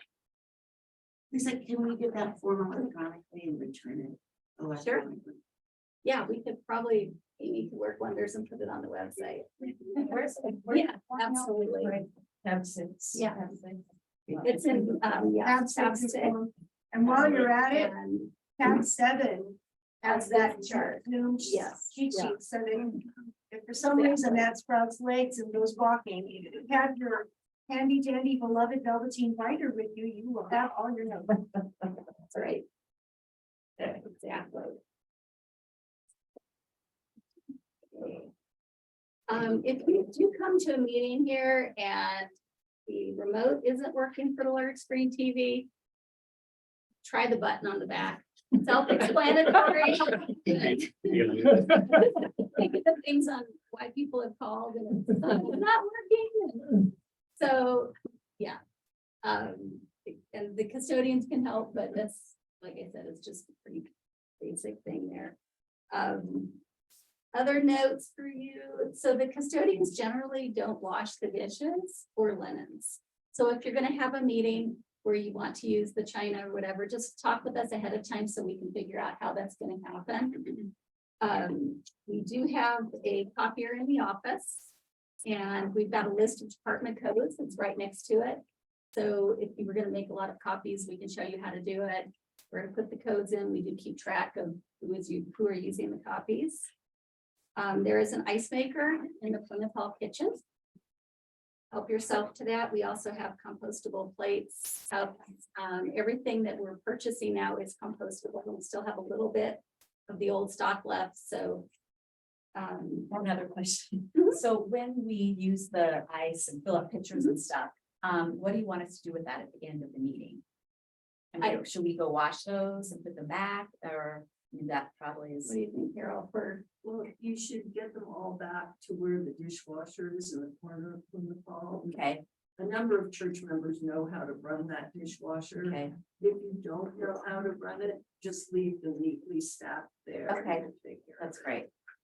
I regularly go use the pitchers and just some platters for cookies and stuff. So I just want to, I usually just wipe it down and put it back, but yeah, okay. So the custodian will be carrying the custodial phone. So during the meeting, if you need anything, just call him. If he doesn't answer, he or she, then it will ring through to James. Leave a voicemail, we'll all get that immediately. So the number for the custodian is posted on the green signs all around, there's a bright green one right there. So don't hesitate. There, it's usually by the door frame. You want to write it down? Yep. 720-667-1325. That's posted throughout the building. Yes. But if you have your phone and want to plug in custodian, first woman custodian, you'll have it if you need it. 720-667-1325. Exactly. Also helpful if you're here and you can't get in the building. Very true. Yeah. And then, so when I email out your Zoom information, if you're having a Zoom meeting, I will send you probably my cell number. I know I'm not supposed to say that. It really just takes me a minute to figure out what's wrong. And I do hate to hear the week after that somebody had trouble and they couldn't have a meeting. So, no, I really don't mind helping. Because like I said, it just takes a second. If I can't answer, I won't answer. But it's real easy for me to do. So I will always send you that. I try for about a week ahead of time so you can get it to your groups. But if not, it'll at least be 4 or 5 days ahead. And I think that's for the Zoom. Anybody else? Did I forget anything that you guys? You're gonna have more one-on-one or more training Absolutely. afterwards. Yeah, I didn't want to get into too Right. much of it. So this is your big overview. But if you want to know more, according to that, it's gonna be at 11:35-ish or whenever the other little specialized trainings finish up. The only thing I would encourage you for scheduling meetings, please call or email me and I can tell you what's on the calendar right around there because we do have a lot of large things scheduled in Plymouth Hall. Sometimes it might look empty on the website calendar and it's really not empty. We might have a training going on in Plymouth Hall for 100 people and it's all week long. And that does affect how we set things up for the week. Yes, but no, in September we will be. Yes. Banners. Banners. Banner putting up, so we don't have conflicts on the banners. Yeah, Carol, you want to address, or I know Carol's going to talk about the banners. Amy's gonna talk about communication. Yeah, we are going to talk about the banners, because there are limitations. Any other questions? Lisa, thank you very much. So let's see. So Heidi and Carol are gonna talk about reports. So, Carol. okay, You take it. we switched that. She said I was talking too much. That's why Carol is now coming to you live in Technicolor. So talking about reports. So those of you who are on specific committees who need such as immigration task force, facilities, trustees, obviously. Most of you in formal committees will be taking meeting minutes. You'll have someone designated. When you have those meeting minutes, if you can just forward them to Amy or to me, we keep kind of a master electronic file of all the meeting minutes. And so you just sort them out by committee or whatever group is meeting. So we like to keep those if we can. So rather, Come on in here. I want to make sure Ian can hear you. oh, sure. So if you have formal meeting minutes, please do send them to the office so we can keep copies. It's been a little spotty over the years, I think. We have some big gaps where they didn't get turned over. So we're trying to be really good about keeping those electronic copies. So please do send them in. Someone had a question that came to us about the difference between meeting minutes and reports. So meeting minutes are, you have a designated person in your meeting who will document exactly what happens in that meeting, any decisions that were made, who was present, the date, the time, all of those things. We like to have all those. Some groups also create reports. For instance, I know Net Zero sometimes will create a report, summarizing their findings on something or giving some background information. And we are happy to get copies of all of those and we'll keep them in your folder. Again, it will just be electronic copies. And that way, if your group ever needs to go back and look at that, we can always have access to it. Sometimes it's hard when the leadership of groups are changing and the documents don't always get shared. So if we can be kind of the final receptacle, that helps everybody. Amy, did you have anything else you wanted to say about those? Only that it helps me if you send it to editor at firstpullmanchurch.org, any of your meeting minutes or whatever. So because then it's just kind of flows into, doesn't get lost in my work email. Okay. And if you look in your binders at tab 5, you'll see a couple of examples just to help people kind of clarify what are minutes. Pretty much every group will be asked by Carol to submit something for the annual meeting, an annual report. So you'll see a copy of that. You'll see a couple of examples from Rush and from me. You'll see an example of what minutes kind of sort of look like. You'll see an example of a report to the mission team. So to just give you ideas, this is not how it has to be done. These are just ideas of maybe the little bit of the difference between minutes and a report, and that's all. But they're there for examples if you are lost. Yeah, and some groups don't keep formal meeting minutes, and that's okay. If there's things that, that you just have small groups getting together to meet on that don't require that sort of formality, that's fine as well. That's really up to your group. And then I think we'll talk a little bit about the congregational meetings. I think all of you are well appointed to this, so I'm going to make this pretty quick. We have in June the congregational meeting where a proposed budget is presented, as well as the new roster of officials and leaders for the different committees. And there are no individual reports in that particular booklet that goes out with that congregational meeting. But then in September, when we have the annual meeting, which is coming up September 25th, I'm sure you'll all be there. That is when we ask the leaders of the groups, the CAMs, and the committees to, and the staff members as well, to present an annual summary of what has happened with your group. We ask that you keep those at about half of a typed page. You don't need to write a book because it's already a book when we're done. There are some groups, for instance, Outreach, which tend to have a little longer report because they do their summary as well as financial information. But generally, a couple paragraphs, half a page is sufficient. So we will send out a reminder generally around the beginning of August to remind everyone that those reports are coming due and we'll fix deadlines. And we will also send you an example of previous year's annual report so that you can have some reference to go back and look at it. Any questions about that? I think everybody's got all the reports in for this year, so that report will be distributed in the next week or so, we hope. Carol. Carol has the not enviable task of having to do all the financial reporting, which is kind of the big bulk of what's in that report. Nearly done. Great.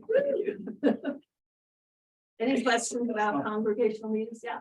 Yeah. Carol, when the reports are sent to the mission team every month, do those automatically go to Amy? Is it somebody's job to forward those to Amy? Yeah, generally we get the mission team reports. Okay. People should be sending them individually, but often if I just get the final mission team, here's all the documents, I can use those. Because I think like Deb will send out, here's all the reports I have. Yeah. And those have already gone to Yes. you guys. Yeah. And then a month later, we approve the minutes. And is it somebody's job to send those? Yeah, if there's any changes, you should send them again. I know there is always that 1 month lag from most of these committees. But we always start the meeting saying the minutes are approved. And then after that meeting, would it be Deb's job to forward those to The only way you need to do that is if there's changes made From the draft. from the draft. Okay. If there's any changes, if they're being amended in any way, we'll need a new copy.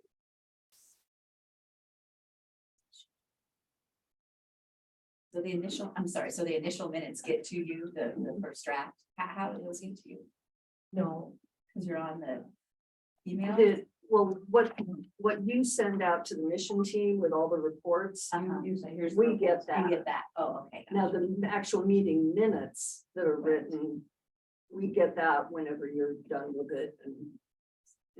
From the draft.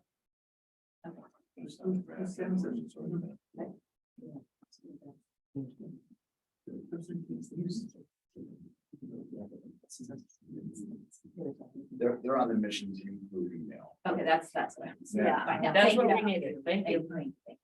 Thank you. Any other questions about meeting minutes? Or meetings? Carol, you're next. You want to talk a little bit about budget and you access funds and all that? Yeah, so. You've been hearing a lot from Carol Westfall in the last few months about budgeting for the church, and she's been doing some great informational sessions about how the budget works. Can we just thank Carol for that? Yes.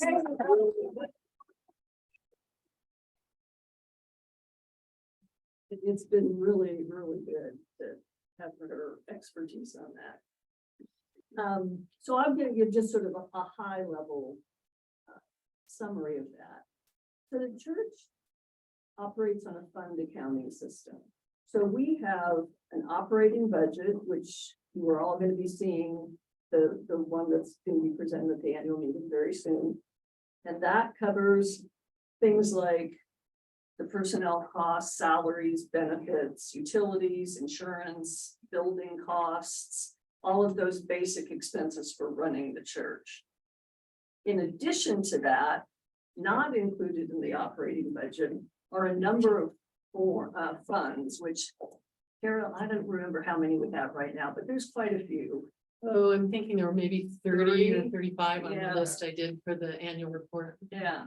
So those are funds which many of them are for individual groups such as community camp, for racial equity team, for facilities team, for racial Flowers. justice.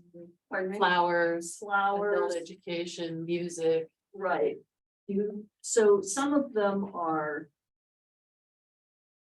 the groups within the church, and some of them are for church programs such as the youth and the music, the children's education fund. So all of these are funds. There's no budget for those funds, but each group that has a fund, so let's use an example of Creation Justice. They have their fund. They do fundraising to keep that fund alive. So for instance, Bruce Glenn runs the e-waste event for Creation Justice, which helps Pam and Jan, that whole group, continue to have funds available to use as they see fit. And then, so they raise their own money and they make their own decisions on how that money is spent. Is everybody clear on that fund process? Okay, we get a lot of questions about this. And if you don't have fundraisers, then your fund just kind of dwindles away, If or you somebody. keep spending it, it will dwindle away. Or somebody will donate, or some people donate to Sonic, somebody will. Yes. I love it. Like, So- some of them are supported by the church operating budget. Not the No. funds. No. They are not supported by the operating budget. Two different things. Well, okay. I mean, That's changed a little bit.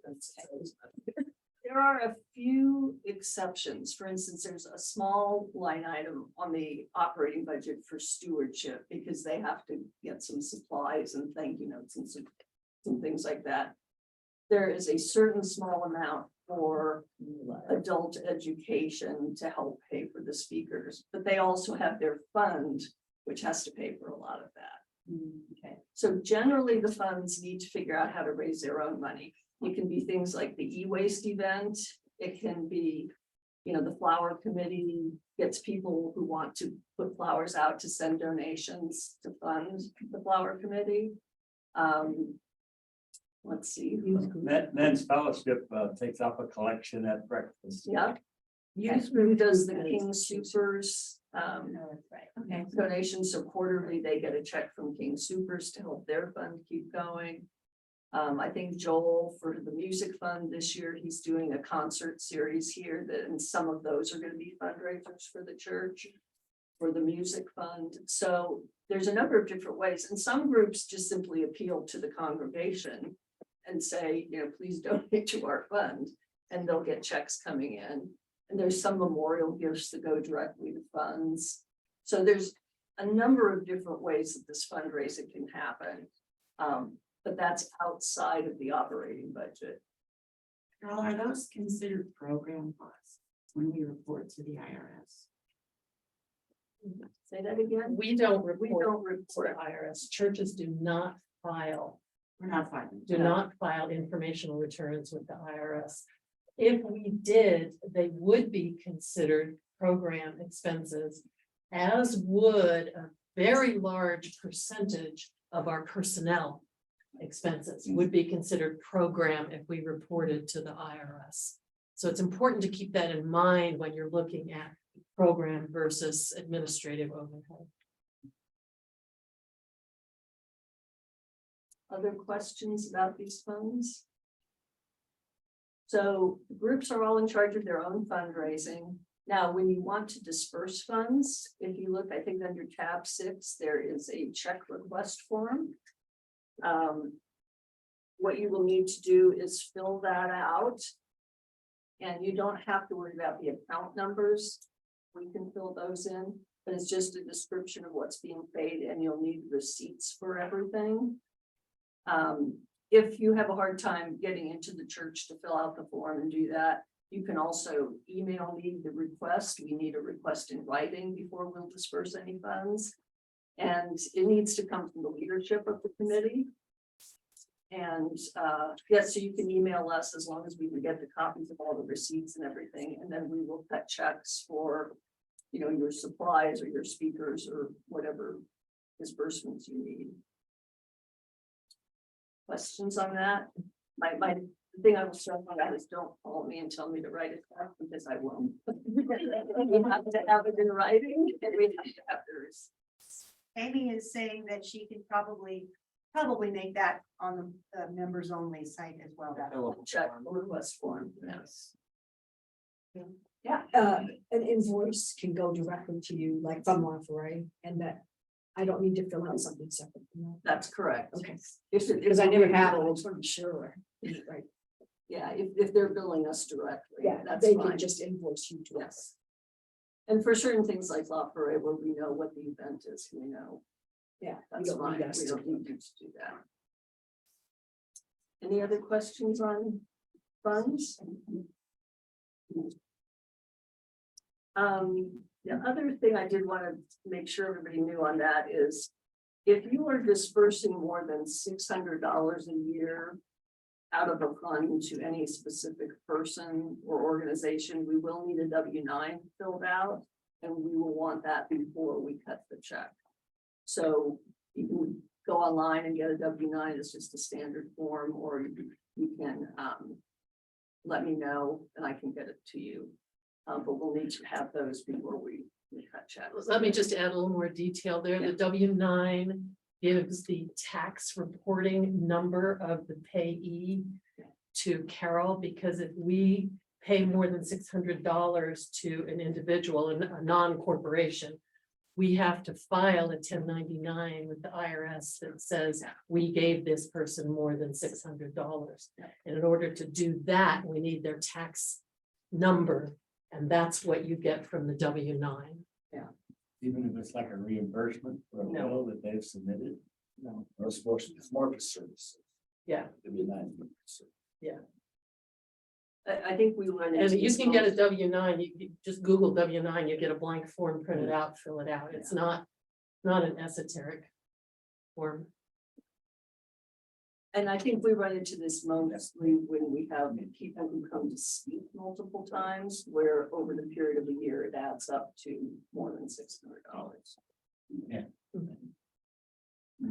If you're not sure whether you're gonna need a W-9, ask Carol. She'll tell you based on the nature of the service or work being provided. She'll let you know if you're not sure, but that's what the W-9 is and why we need it. Any other questions? Carol, thank you very much. We appreciate all of this. Jimmy's gonna talk about communications.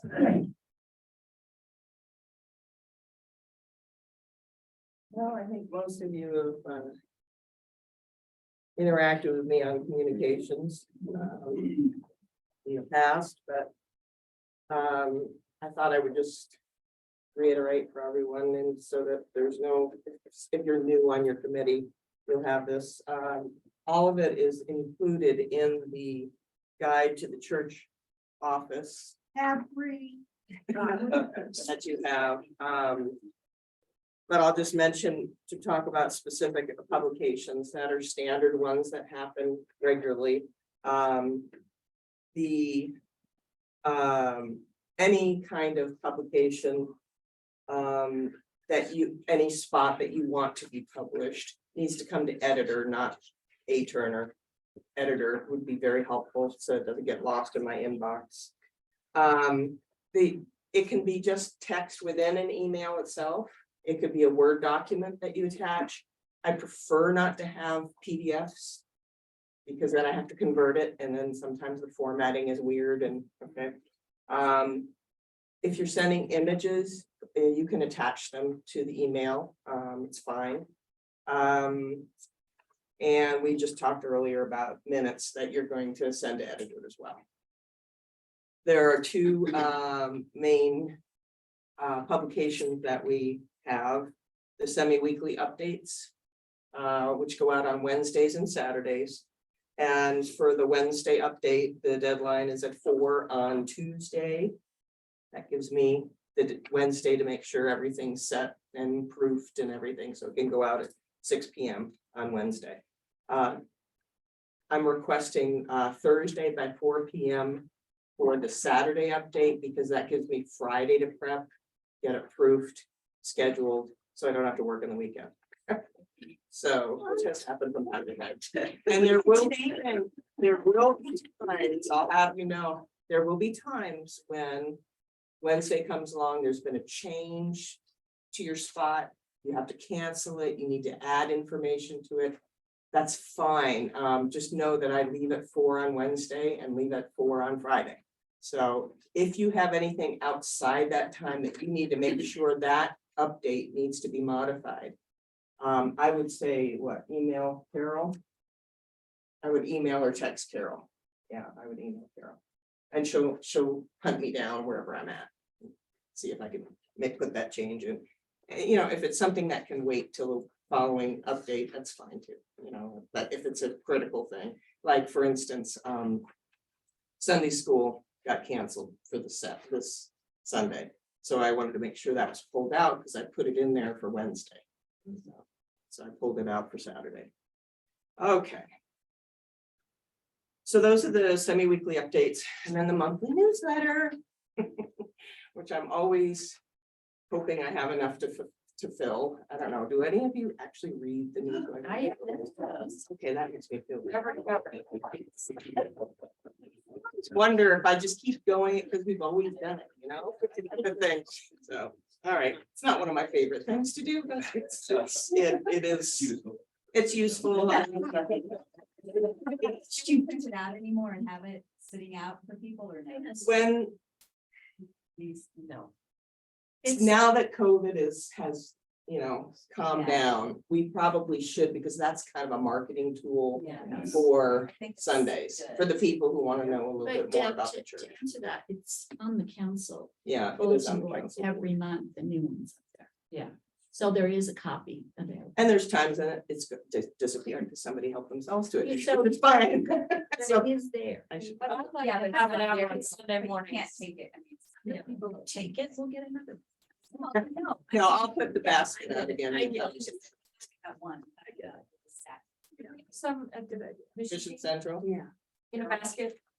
Yeah, we can do that, as, you know, we try not to waste too much, and we try to keep our printing down, since those Yeah. are big color copies, it's expensive to print Right. them. But just So- a few copies, because new people like it. Yeah, I think we can. And it gets passed along in Yeah. marketing in church. Yeah. For sure. We'll put some out there. We do print some and we do snail mail to people who don't have email, so that we're always sending out whether That's else 23. 23 It's is about 23 right now. Yeah.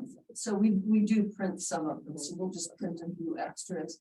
And maybe we'll start small and see if people actually take them. Yeah. A lot of those things end up just in the recycling for Right. every month, so. So the deadline for putting in a submission to the newsletter is the 10th of the month prior to when it's going to be released. I usually publish the printed copy last three days before the end of the month-ish.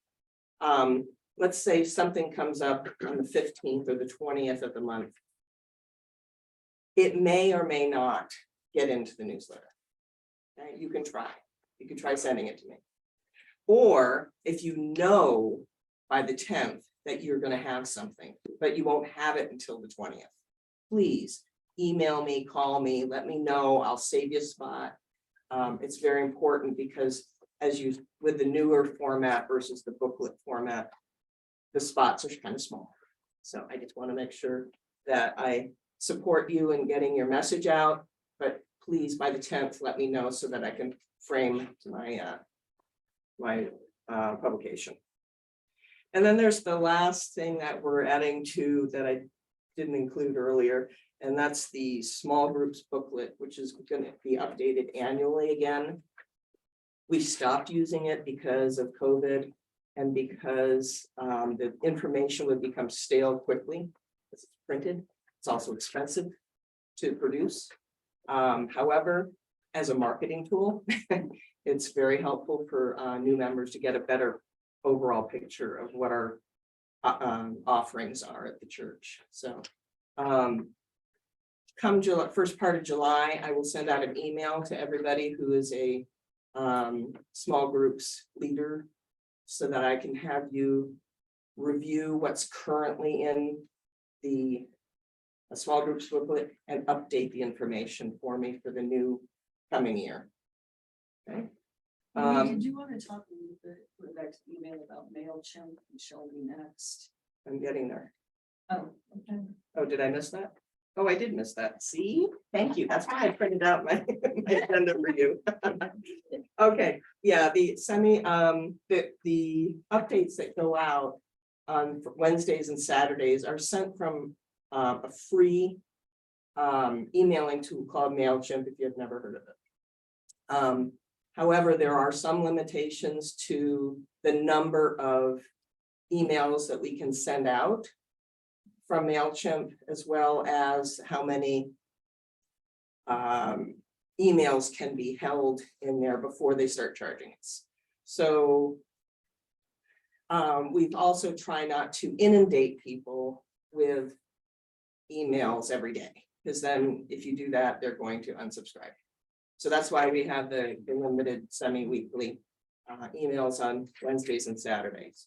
Now, given that database, MailChimp's database includes members, friends, visitors, people we've never met before from around the country and around the world. If they have an email address, they can sign up for our communications. Okay. However, there may be some times where your group needs, like Faithful Futures, for instance, needs to get a message to the members only. And that way we can email from Shelby Next and target just those individuals without it going into everybody and their uncle in the world. So that's the difference between the MailChimp versus Shelby Next email. So if you reach out to me about getting a message out, I'd like to know who's it for. Is it for the general community or is it just for our community? And who within our community? For instance, women's retreat. We're not gonna send all the guys an invitation to the women's retreat. So we targeted females of a certain age, you know, and we honed it down. And I think if you have a special email that's gonna go out to a lot of people, check with Carol as well, because we may want to figure out the best way to do that and when, so that, again, we're not, each one of you isn't coming to me on a weekly basis saying, I need this to go out to the whole group, and we need to kind of figure out, is it something that we can include in a MailChimp update, or does it need to be targeted to our congregation? Did I cover everything on that one? Thank you. And we talked about the small groups booklet. One of the reasons, because of COVID, the small groups booklet was done away with for a while, was because it was paper and people had to touch it. Nobody was coming into the church, you know, things like that. But we put it out on the website. And it's currently on the members only page, but we could add it to the non, or to the public pages. There are forms on there already of that intermittently on different pages that say, I'm interested in this, or reach out, whatever. So any new prospective visitor can actually interact with us that way as well.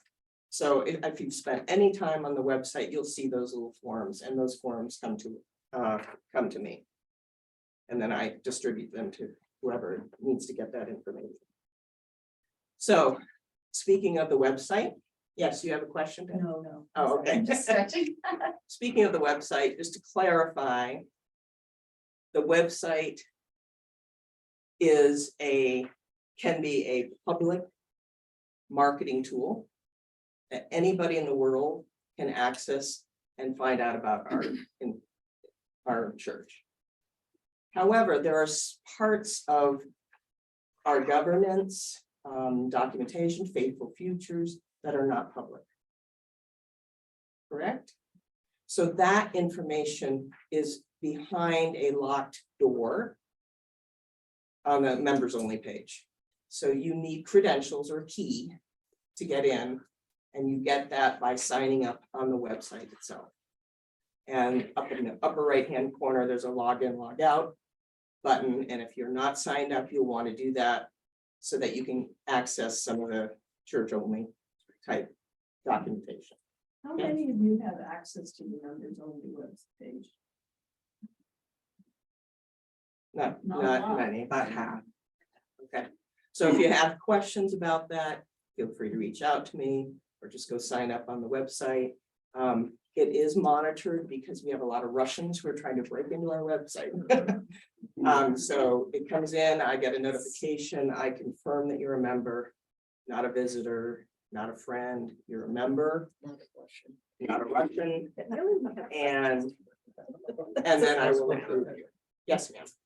I'm just wondering if only half of us in this room have ever accessed it, if maybe then probably the congregation is similar. I wonder if we might want to, in the, weekly emails or whatever, do a little thing about, do we say that, we have a members only page where you can get access on lots of things happening. The tough part there, yeah, I mean. And just to direct them to sign up for it, or. The tough part is we're not going to allow anybody access who is not a member. Right. So the Right. MailChimp emails go to Yeah. the world. I know. So we could do, Special email. we could put it into the newsletter, I guess, as well. Yeah, you could just say members day, or members. I don't know. Yes. It's in there every week. I think it says the joys and concerns are available to the members only page. So it's in there every week. It's a reminder. Oh, yeah, there's a members. I think it might be beneficial in the September 25th meeting that someone announce that, because the members will be there. And Oh, that's a great idea. time Yeah. Very to Announce that. Maybe we should even put it in the annual report. There's some really useful stuff on that too. Yeah. For instance, every library book in this room is on the website, so you can see what's in here from home. On the members Except we only don't page. have a Librarian. But we don't. Say again? Yes. Okay. So we talked about the public face to the website, the church website, and the private side. There's a group finder that it's kind of like an electronic version of the small groups booklet. It's in the process of being modified based on the information I got from Colleen recently that updates a lot of it. By the way, each one of you who is a chair or a group, the group organizer, instead of having your personal phone numbers and emails out there for the world, since there's so much phishing going on these days, I've created distribution emails that go to your personal email. So you should be protected with that information. Thanks. Yeah, you're welcome. Yeah, it's just horrible these days. Yeah, whatever, the other things that are on the private pages or the members only pages that, as you mentioned, last month's joys and concerns, and then church governance, including the council members, their email, churchcouncil@firstplymouthchurch.org. Again, it's all private, and then it'll get to the right people. So members who are not familiar with who's the moderator can just go there and see that it's Steve and then click the button to email him if they have a question. Also, Faithful Futures video is out there on that page, the bylaws, etc. And to make things a little bit easier for everyone, because there's confusion between the members only page, the public page, the private page of members only, and Shelby Next. Shelby Next is a database. It is a database of our church membership. No longer can we get PDFs of the directory on the website because it is not private. Even if it's behind a credentialed wall of the website, Google will index the PDFs, and that information is no longer private.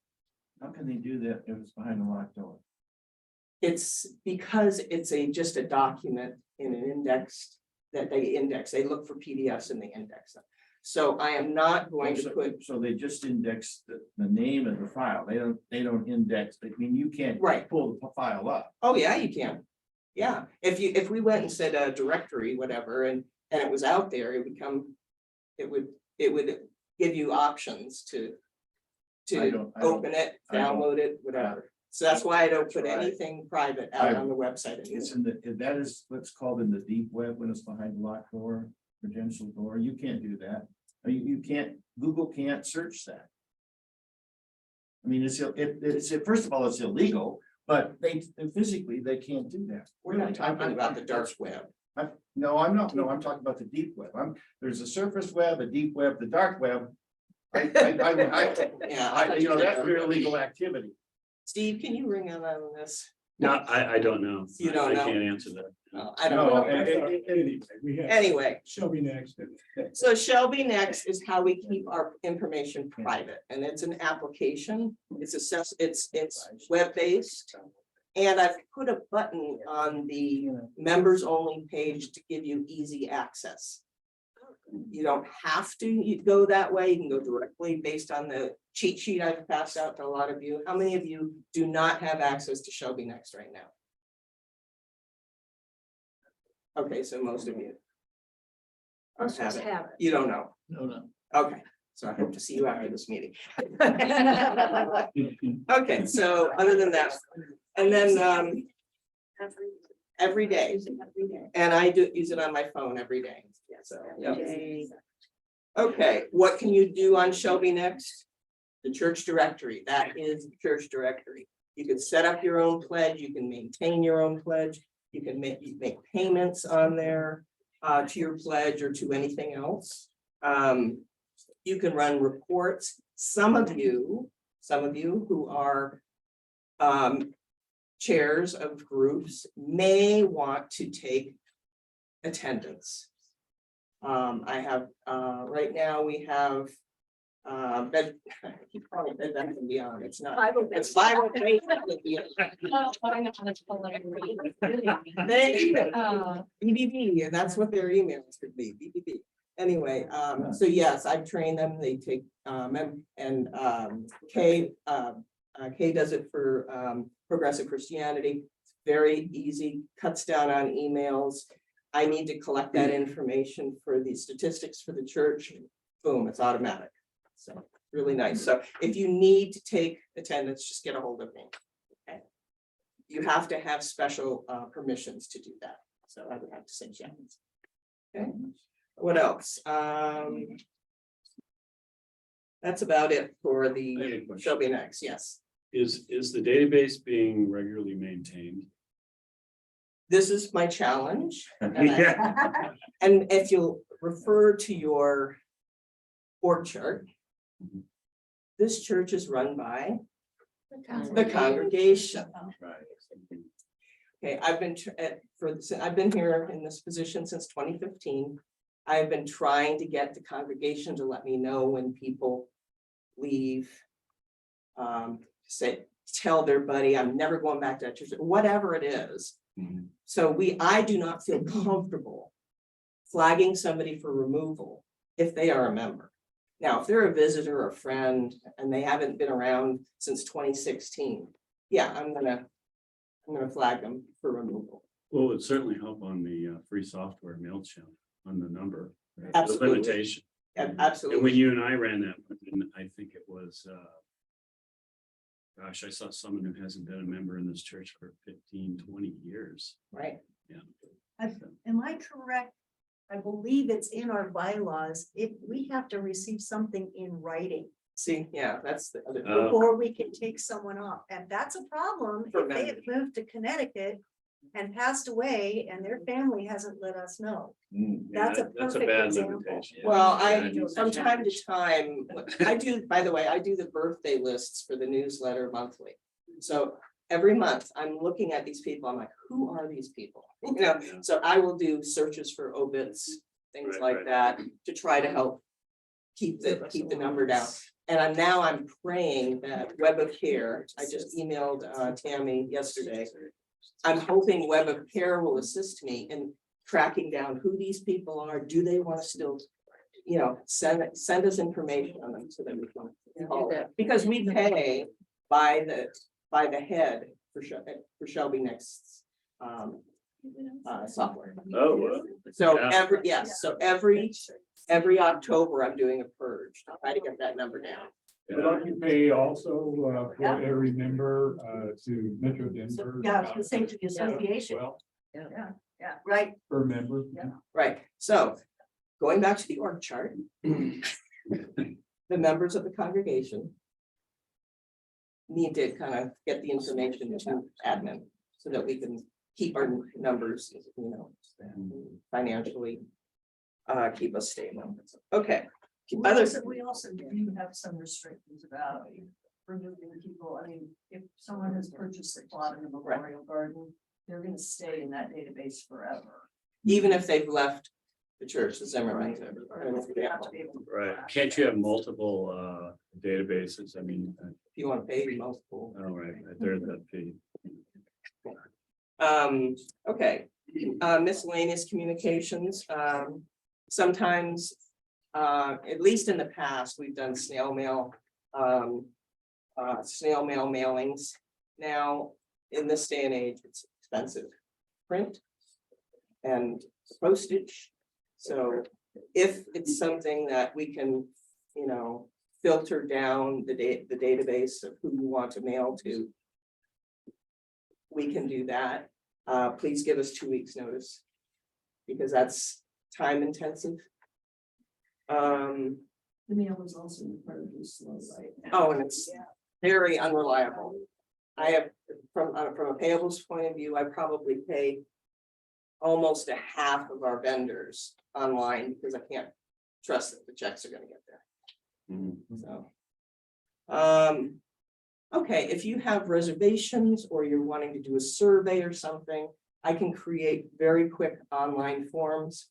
with Logic through Shelby Next or other apps. So if you want some assistance there, just reach out to me and we can discuss it.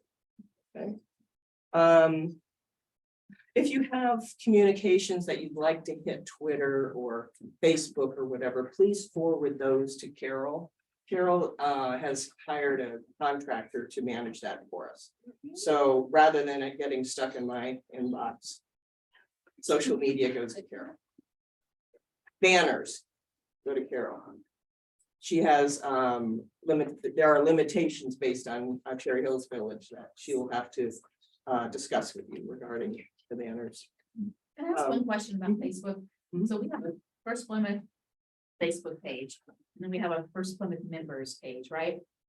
Like we have an official, public facing page, and then we have an internal Facebook, like First Plymouth Friends. We have one Facebook page, but there are some groups within the church who I think in the past who set up their own. That's exactly. The first one was Facebook page. We have nothing to do with it. Interesting, but we do because. And I know there's First one. Plymouth Friends of First Friends of First Plymouth, that's where like all the pride stuff, I mean, I know that that's very active at certain times with certain people, so that's kind of interesting to clarify, okay. Yeah, That's I mean, not I a would like church to sanction. Just have the one, but we can't stop other people from setting those up.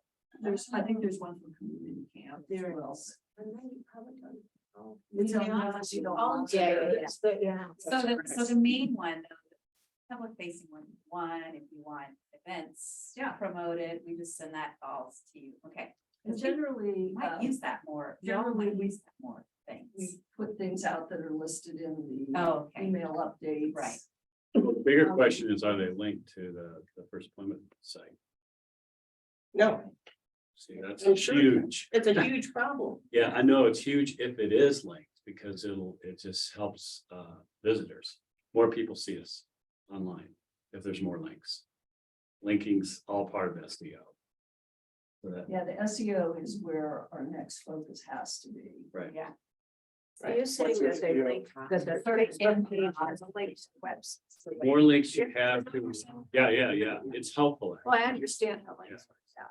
Who's the ISP for the site, the internet provider, Network Solutions. network solutions? Another conversation for another time. Okay, Thanks, though. last thing I just wanted to say is, now that we're back in person, here in the church, and there's lots going on, especially coming up in September with the new program year. If you have posters, use the bulletin boards. Do not use tape on the walls. If you have to put something on or if you're allowed to put something at Mission Central or on the travertine wall outside of the sanctuary, or on the doors that are glass, whatever, we have removable adhesive that you can use.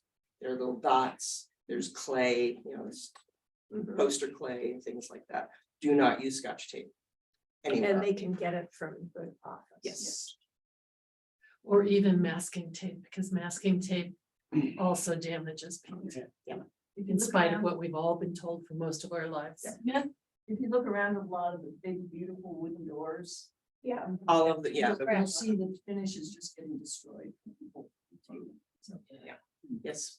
I just want to go back to banners a minute. I've talked to Carol a little bit, so we're all on the same page. Sequence of putting them up, how long they stay up, how many can be up there, and who does it. I mean, I think it's Carol. I It is. remember when George was here, that was his little providence, and he Yeah, it's Carol. insisted that he's the one that phased them in and phased them out. Anyway. Do we have a banner? Currently, we only have the learning center banners up right now, but we're getting ready to put up.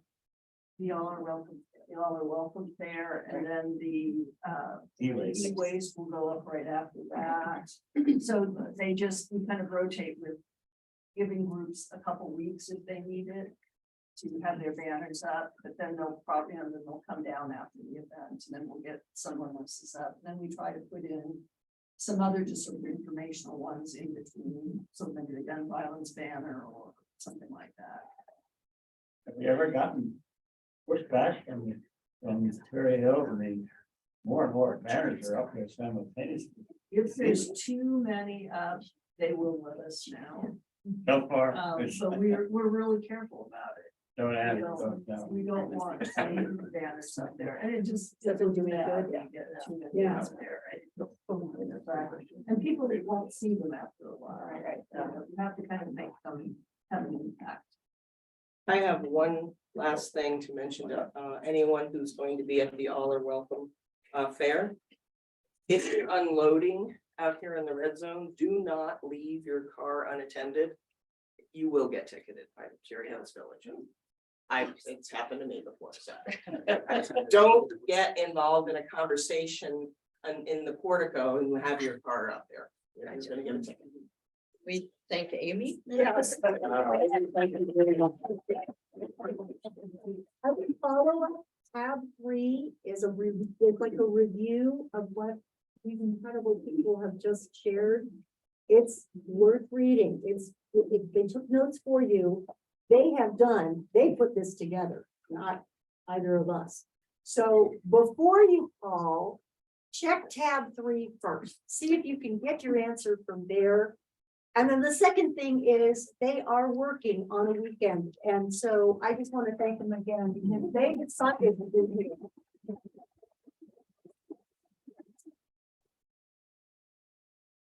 And I can also say one more thing about that is look at tab 3, look at your book, but if you have any questions, just call us. We're happy to help and want to help.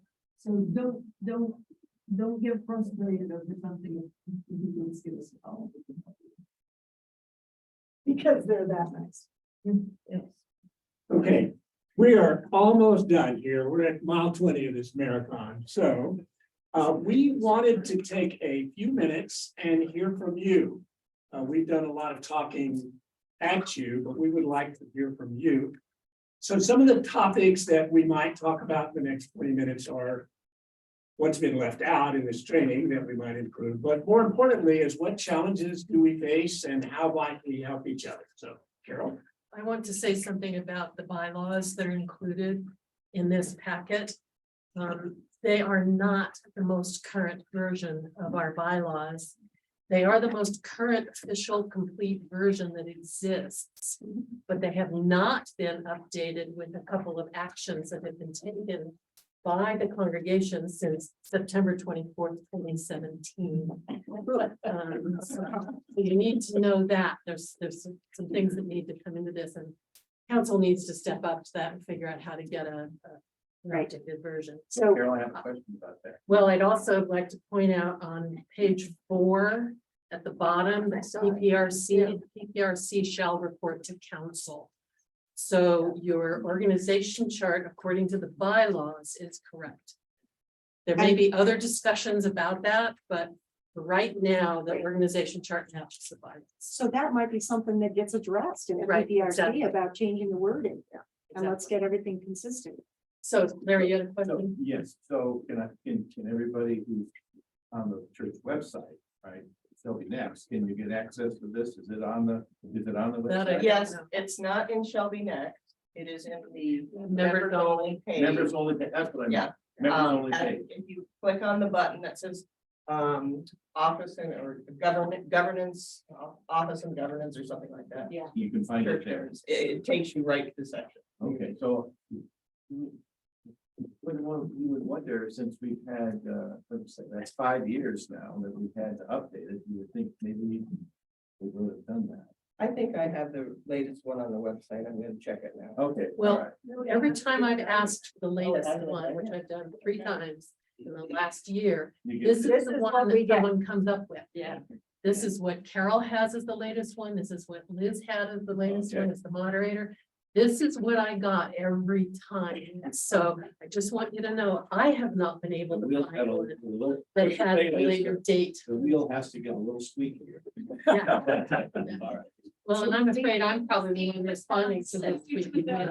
But for instance, we passed early in COVID. Yeah. We amended the bylaws so that we could have official church congregational meetings, official meetings electronically. Electronic. That's not in That's here. not in there. We did Okay. something else with CAMs. And there, I found 3 or 4 when I went back through previous annual reports and June budgets and elections.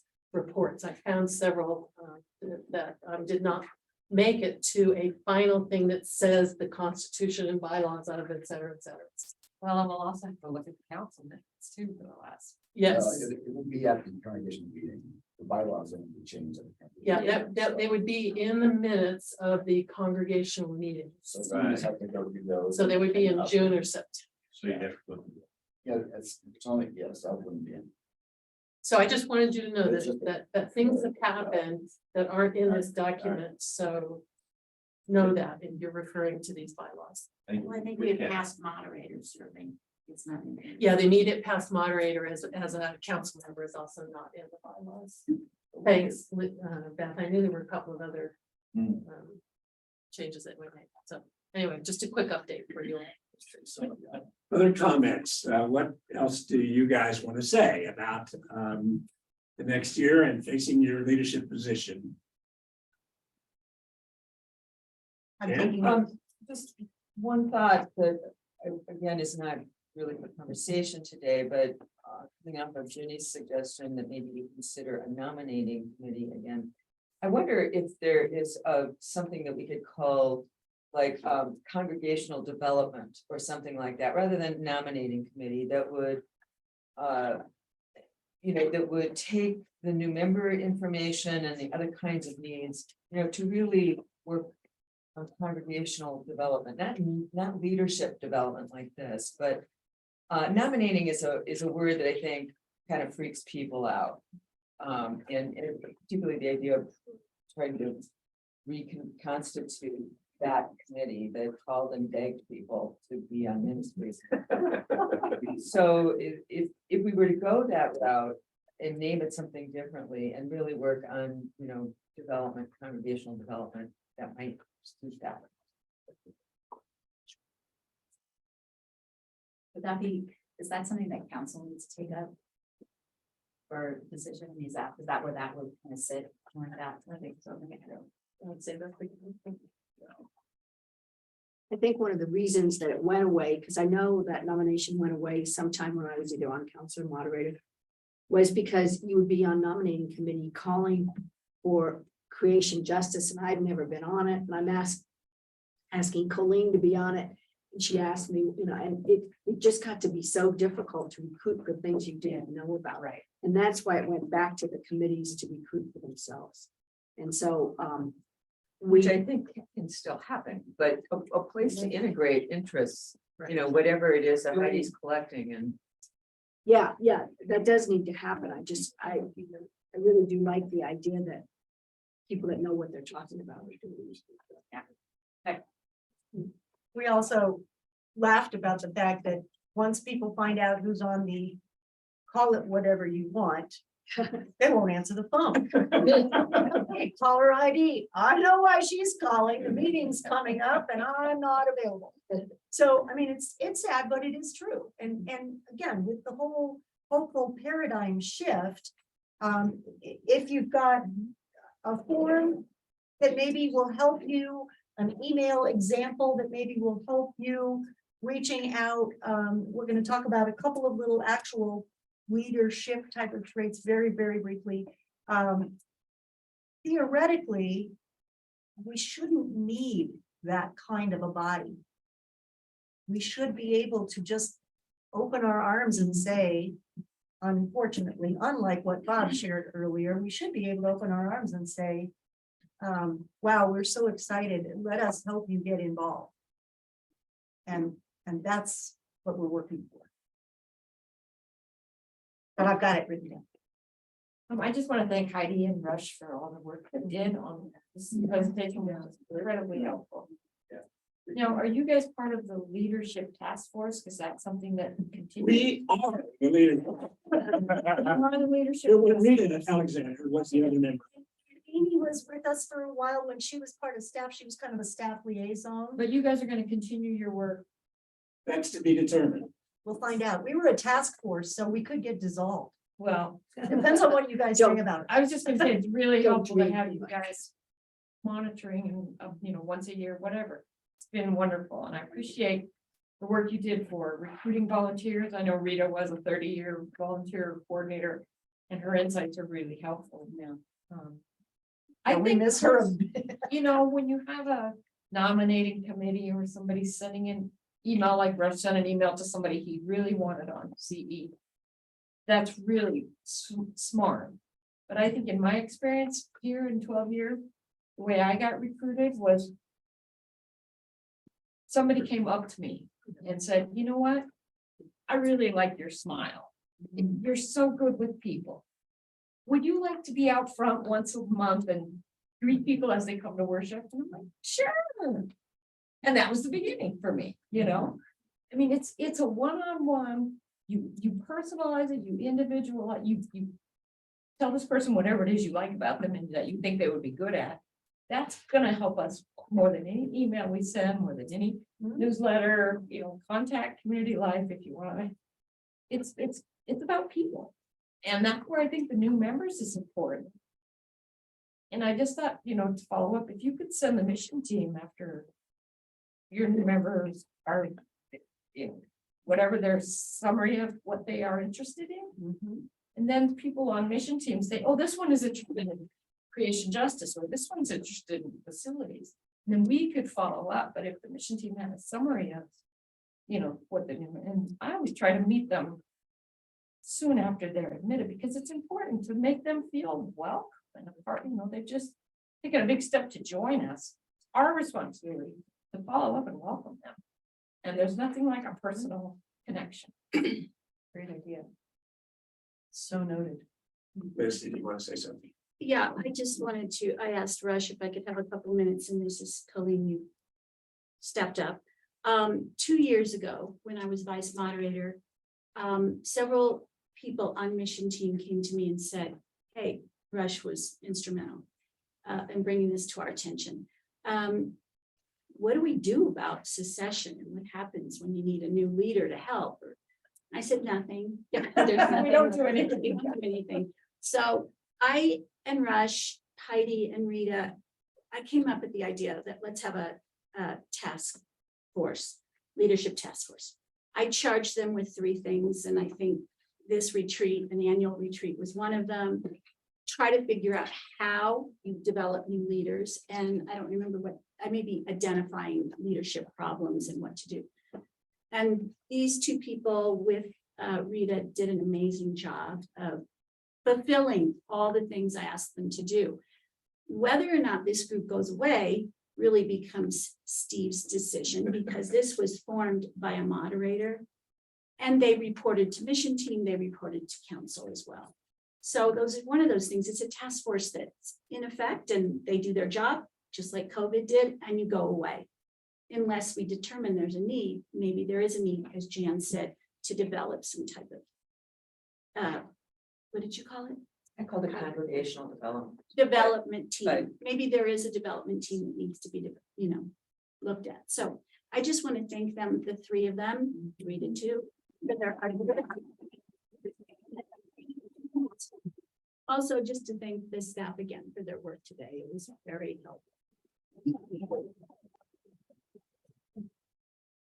you want to say anything else? before we Liz, close? do you think that means that there's a number of task force that we need to consider might have been appointed by a past moderator or senior minister that we need to consider about continuing with at church council? I think it's always an option. I mean, God forbid there was another pandemic. We'd have to do something again as a task force, but that's really up to council and Steve to figure out which task force need to be continuing. I think this one has done their job, but wouldn't we like to see this next year? I think most of us would agree that it was really important. Who's going to do that if this task force isn't there?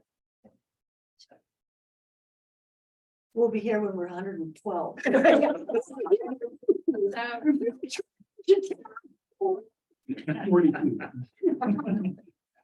Yeah, Bishop, this is not directly related to, well, it is and it isn't. As leaders, I'm going to ask you to help us with the waste stream in church.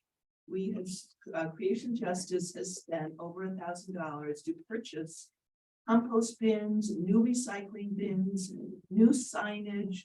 Our custodians are trying very hard to follow through with that. We've gone with a new trash system that picks up our compost, is less expensive, even though we're getting better service.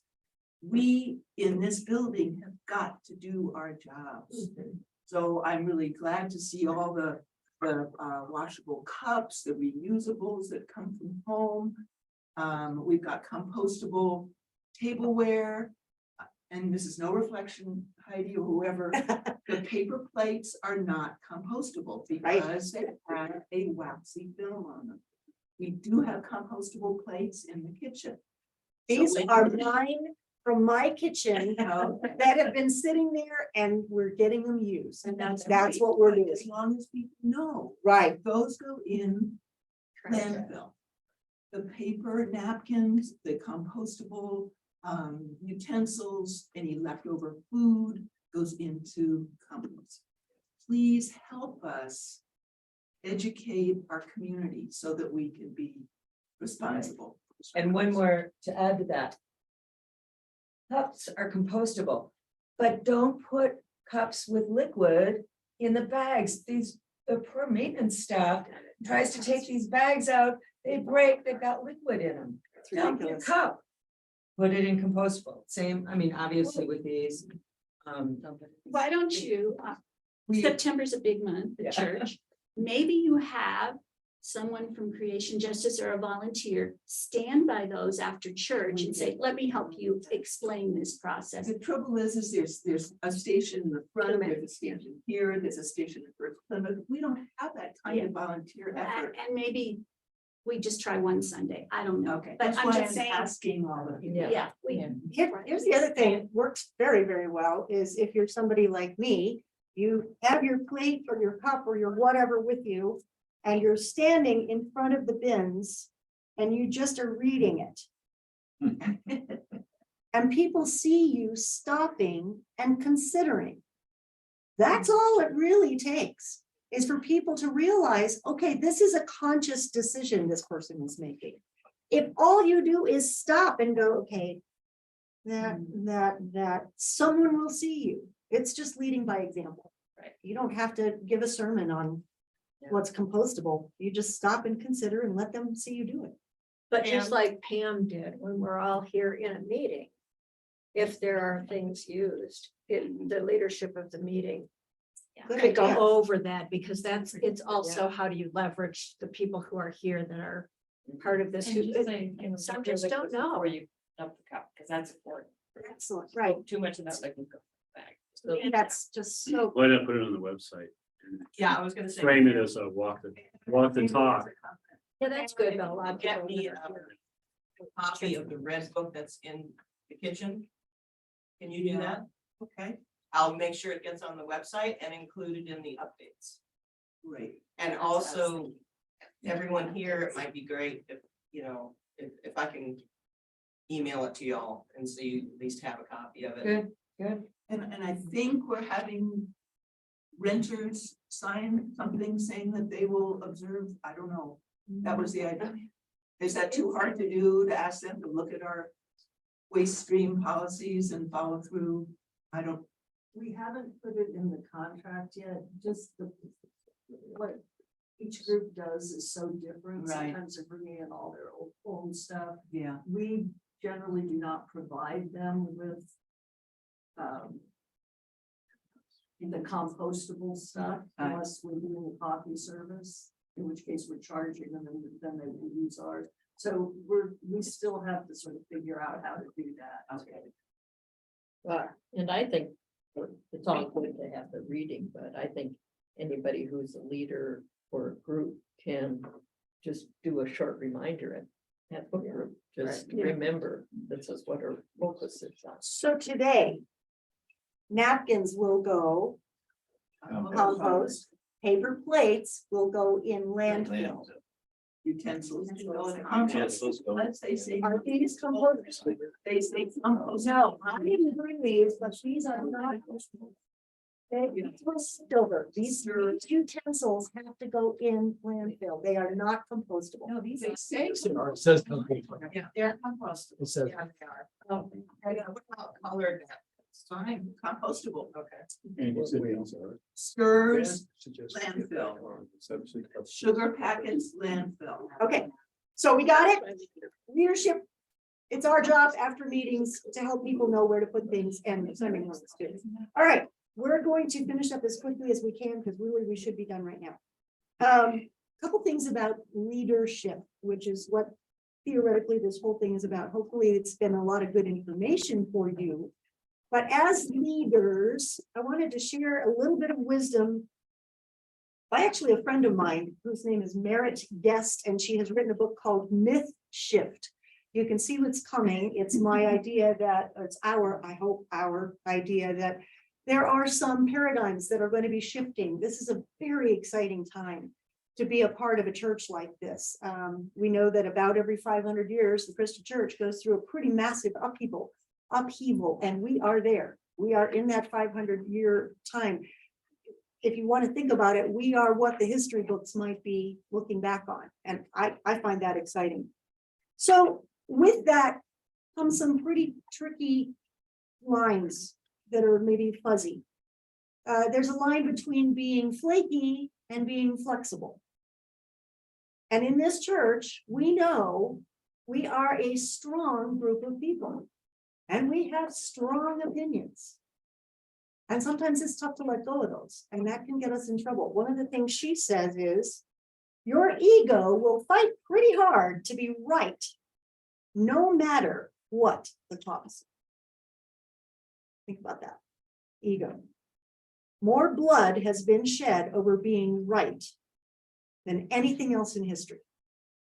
Sure, it looks like it's a fight over land, money, religion, politics, or something else. But at the core, it's about proving that your side is right. When we are leading our groups, we have strong individuals with strong opinions. And everybody, of course, wants to be right. As leaders, it's our job to try to find some common ground, yes, maybe to find that nugget of something that's really valuable from what that person says and what that person says. That's what you do as a leader, instead of just watching everybody fight it out. Another thing she says is the whole business flaky versus flexible. She says, embrace redeciding. Redeciding. If you look at it as giving in or giving up, you will be filled with regret, and those nasty feelings tend to lead to actions that may be even more damaging. If you embrace the concept of redeciding based on new information, new situations, new people, you have adapted a much more savvy position. I love that term, redeciding. It makes you sound like, in fact, you did make a very conscious decision, and it was based on the information you had at that time. And you're not being a flake, but things have changed. So as a leader, I am open to new thoughts, new ideas. I might need to redecide because the situation has changed. Then she suggests that you ask your group, what are you, each individually and you as a group, going to need to redecide? Because your whole group needs to be on board. So ask the question. Based on where you were when you came in this morning, is there anything that you feel like maybe I need to redecide now that I have new information, now that I've heard from a couple new voices? Maybe I need to redecide. Ask the group. And what would it cost you as a group? What would it cost our church if we're going to dig our heels in and be right? What would be the cost of that? That's a scary question, but we're all brave people. what would be available to you as a possibility if there were some redeciding going on?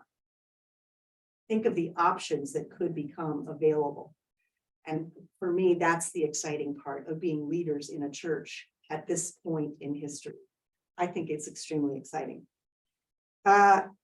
Then notice your initial reaction when you are presented with a new idea. Do you get excited and you think that it's going to work out, or do you want to find the flaws in the idea? Because let's face it, all of us have our ideas on how it should be done. And by the way, I'm the choir I'm preaching to, in case anybody's wondering. This is why I got her book. Do you want to find all the flaws in the ideas to make sure that it will work out before you allow yourself to get excited? I think there's a lot of anxiety being involved in a church at this point in history. Beth and I have talked about that a little bit too. It is a lot, there's a lot going on. And so as leaders, what we get to do is share the possibilities and share. I'm not talking about being Pollyanna, skipping through the daisy fields and saying, nothing is wrong, everything's lovely. I'm saying the opportunity for new ideas and growth is like never before in my lifetime, and my guess is in most of yours. That's where we need to go with our mindset, is that we have got a blank slate. Church is not going to be what it has been. It's not. It's time to change it. And we get to decide what that looks like. And then finally, there's a quote from Albert Einstein. Yes. Life is like riding a bicycle. To keep your balance, you must keep moving. So anybody who feels like I'm not sure. I'm not sure. Well, unless you're really good at riding a unicycle, that's going to get you off balance. Forward motion is frightening. We're throwing the training wheels off here, all of us as leaders. Take a deep breath. It's okay. It is okay. We are ready to go. We look at the faces in this room. I'm serious. Look around this room. Now, would we love to have a bunch more 20-somethings, 30-somethings? Of course we would. But what we do have in this room is experienced and really smart people. Really smart people who are passionate about this church. That's exciting. So if you take nothing, hopefully you will, take the binders, use them, abuse them, but take the excitement and get your groups together. It would be a wonderful thing if you did have your own kickoff meeting. Do something different. Don't just have the September meeting. Do something different. Meet if you want to for a picnic. If you're going to do it on Zoom, have everybody wear a party hat or stupid something that's going to be fun and delightful.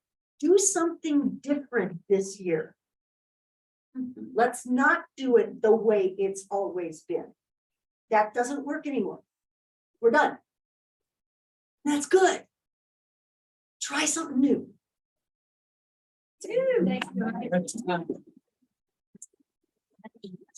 thank you very much for coming. There's a very short survey. If you would complete this before you leave and leave it on the table. If you want training in Shelby Next, our Zoom card on top here, staying meeting. And I'm going to close us with prayer. So please pray with me. Dear God, thank you for the wonder of your creation. Thank you for the joy of human love. Thank you for the opportunity to be useful. Help us to go forward and do your will. Amen. Amen. Thank you, Rush. Very good. Thank you, Rush. Thank you, Rush. I'm going to turn off the recording. Again. I'm going to ask people to come up here and meet.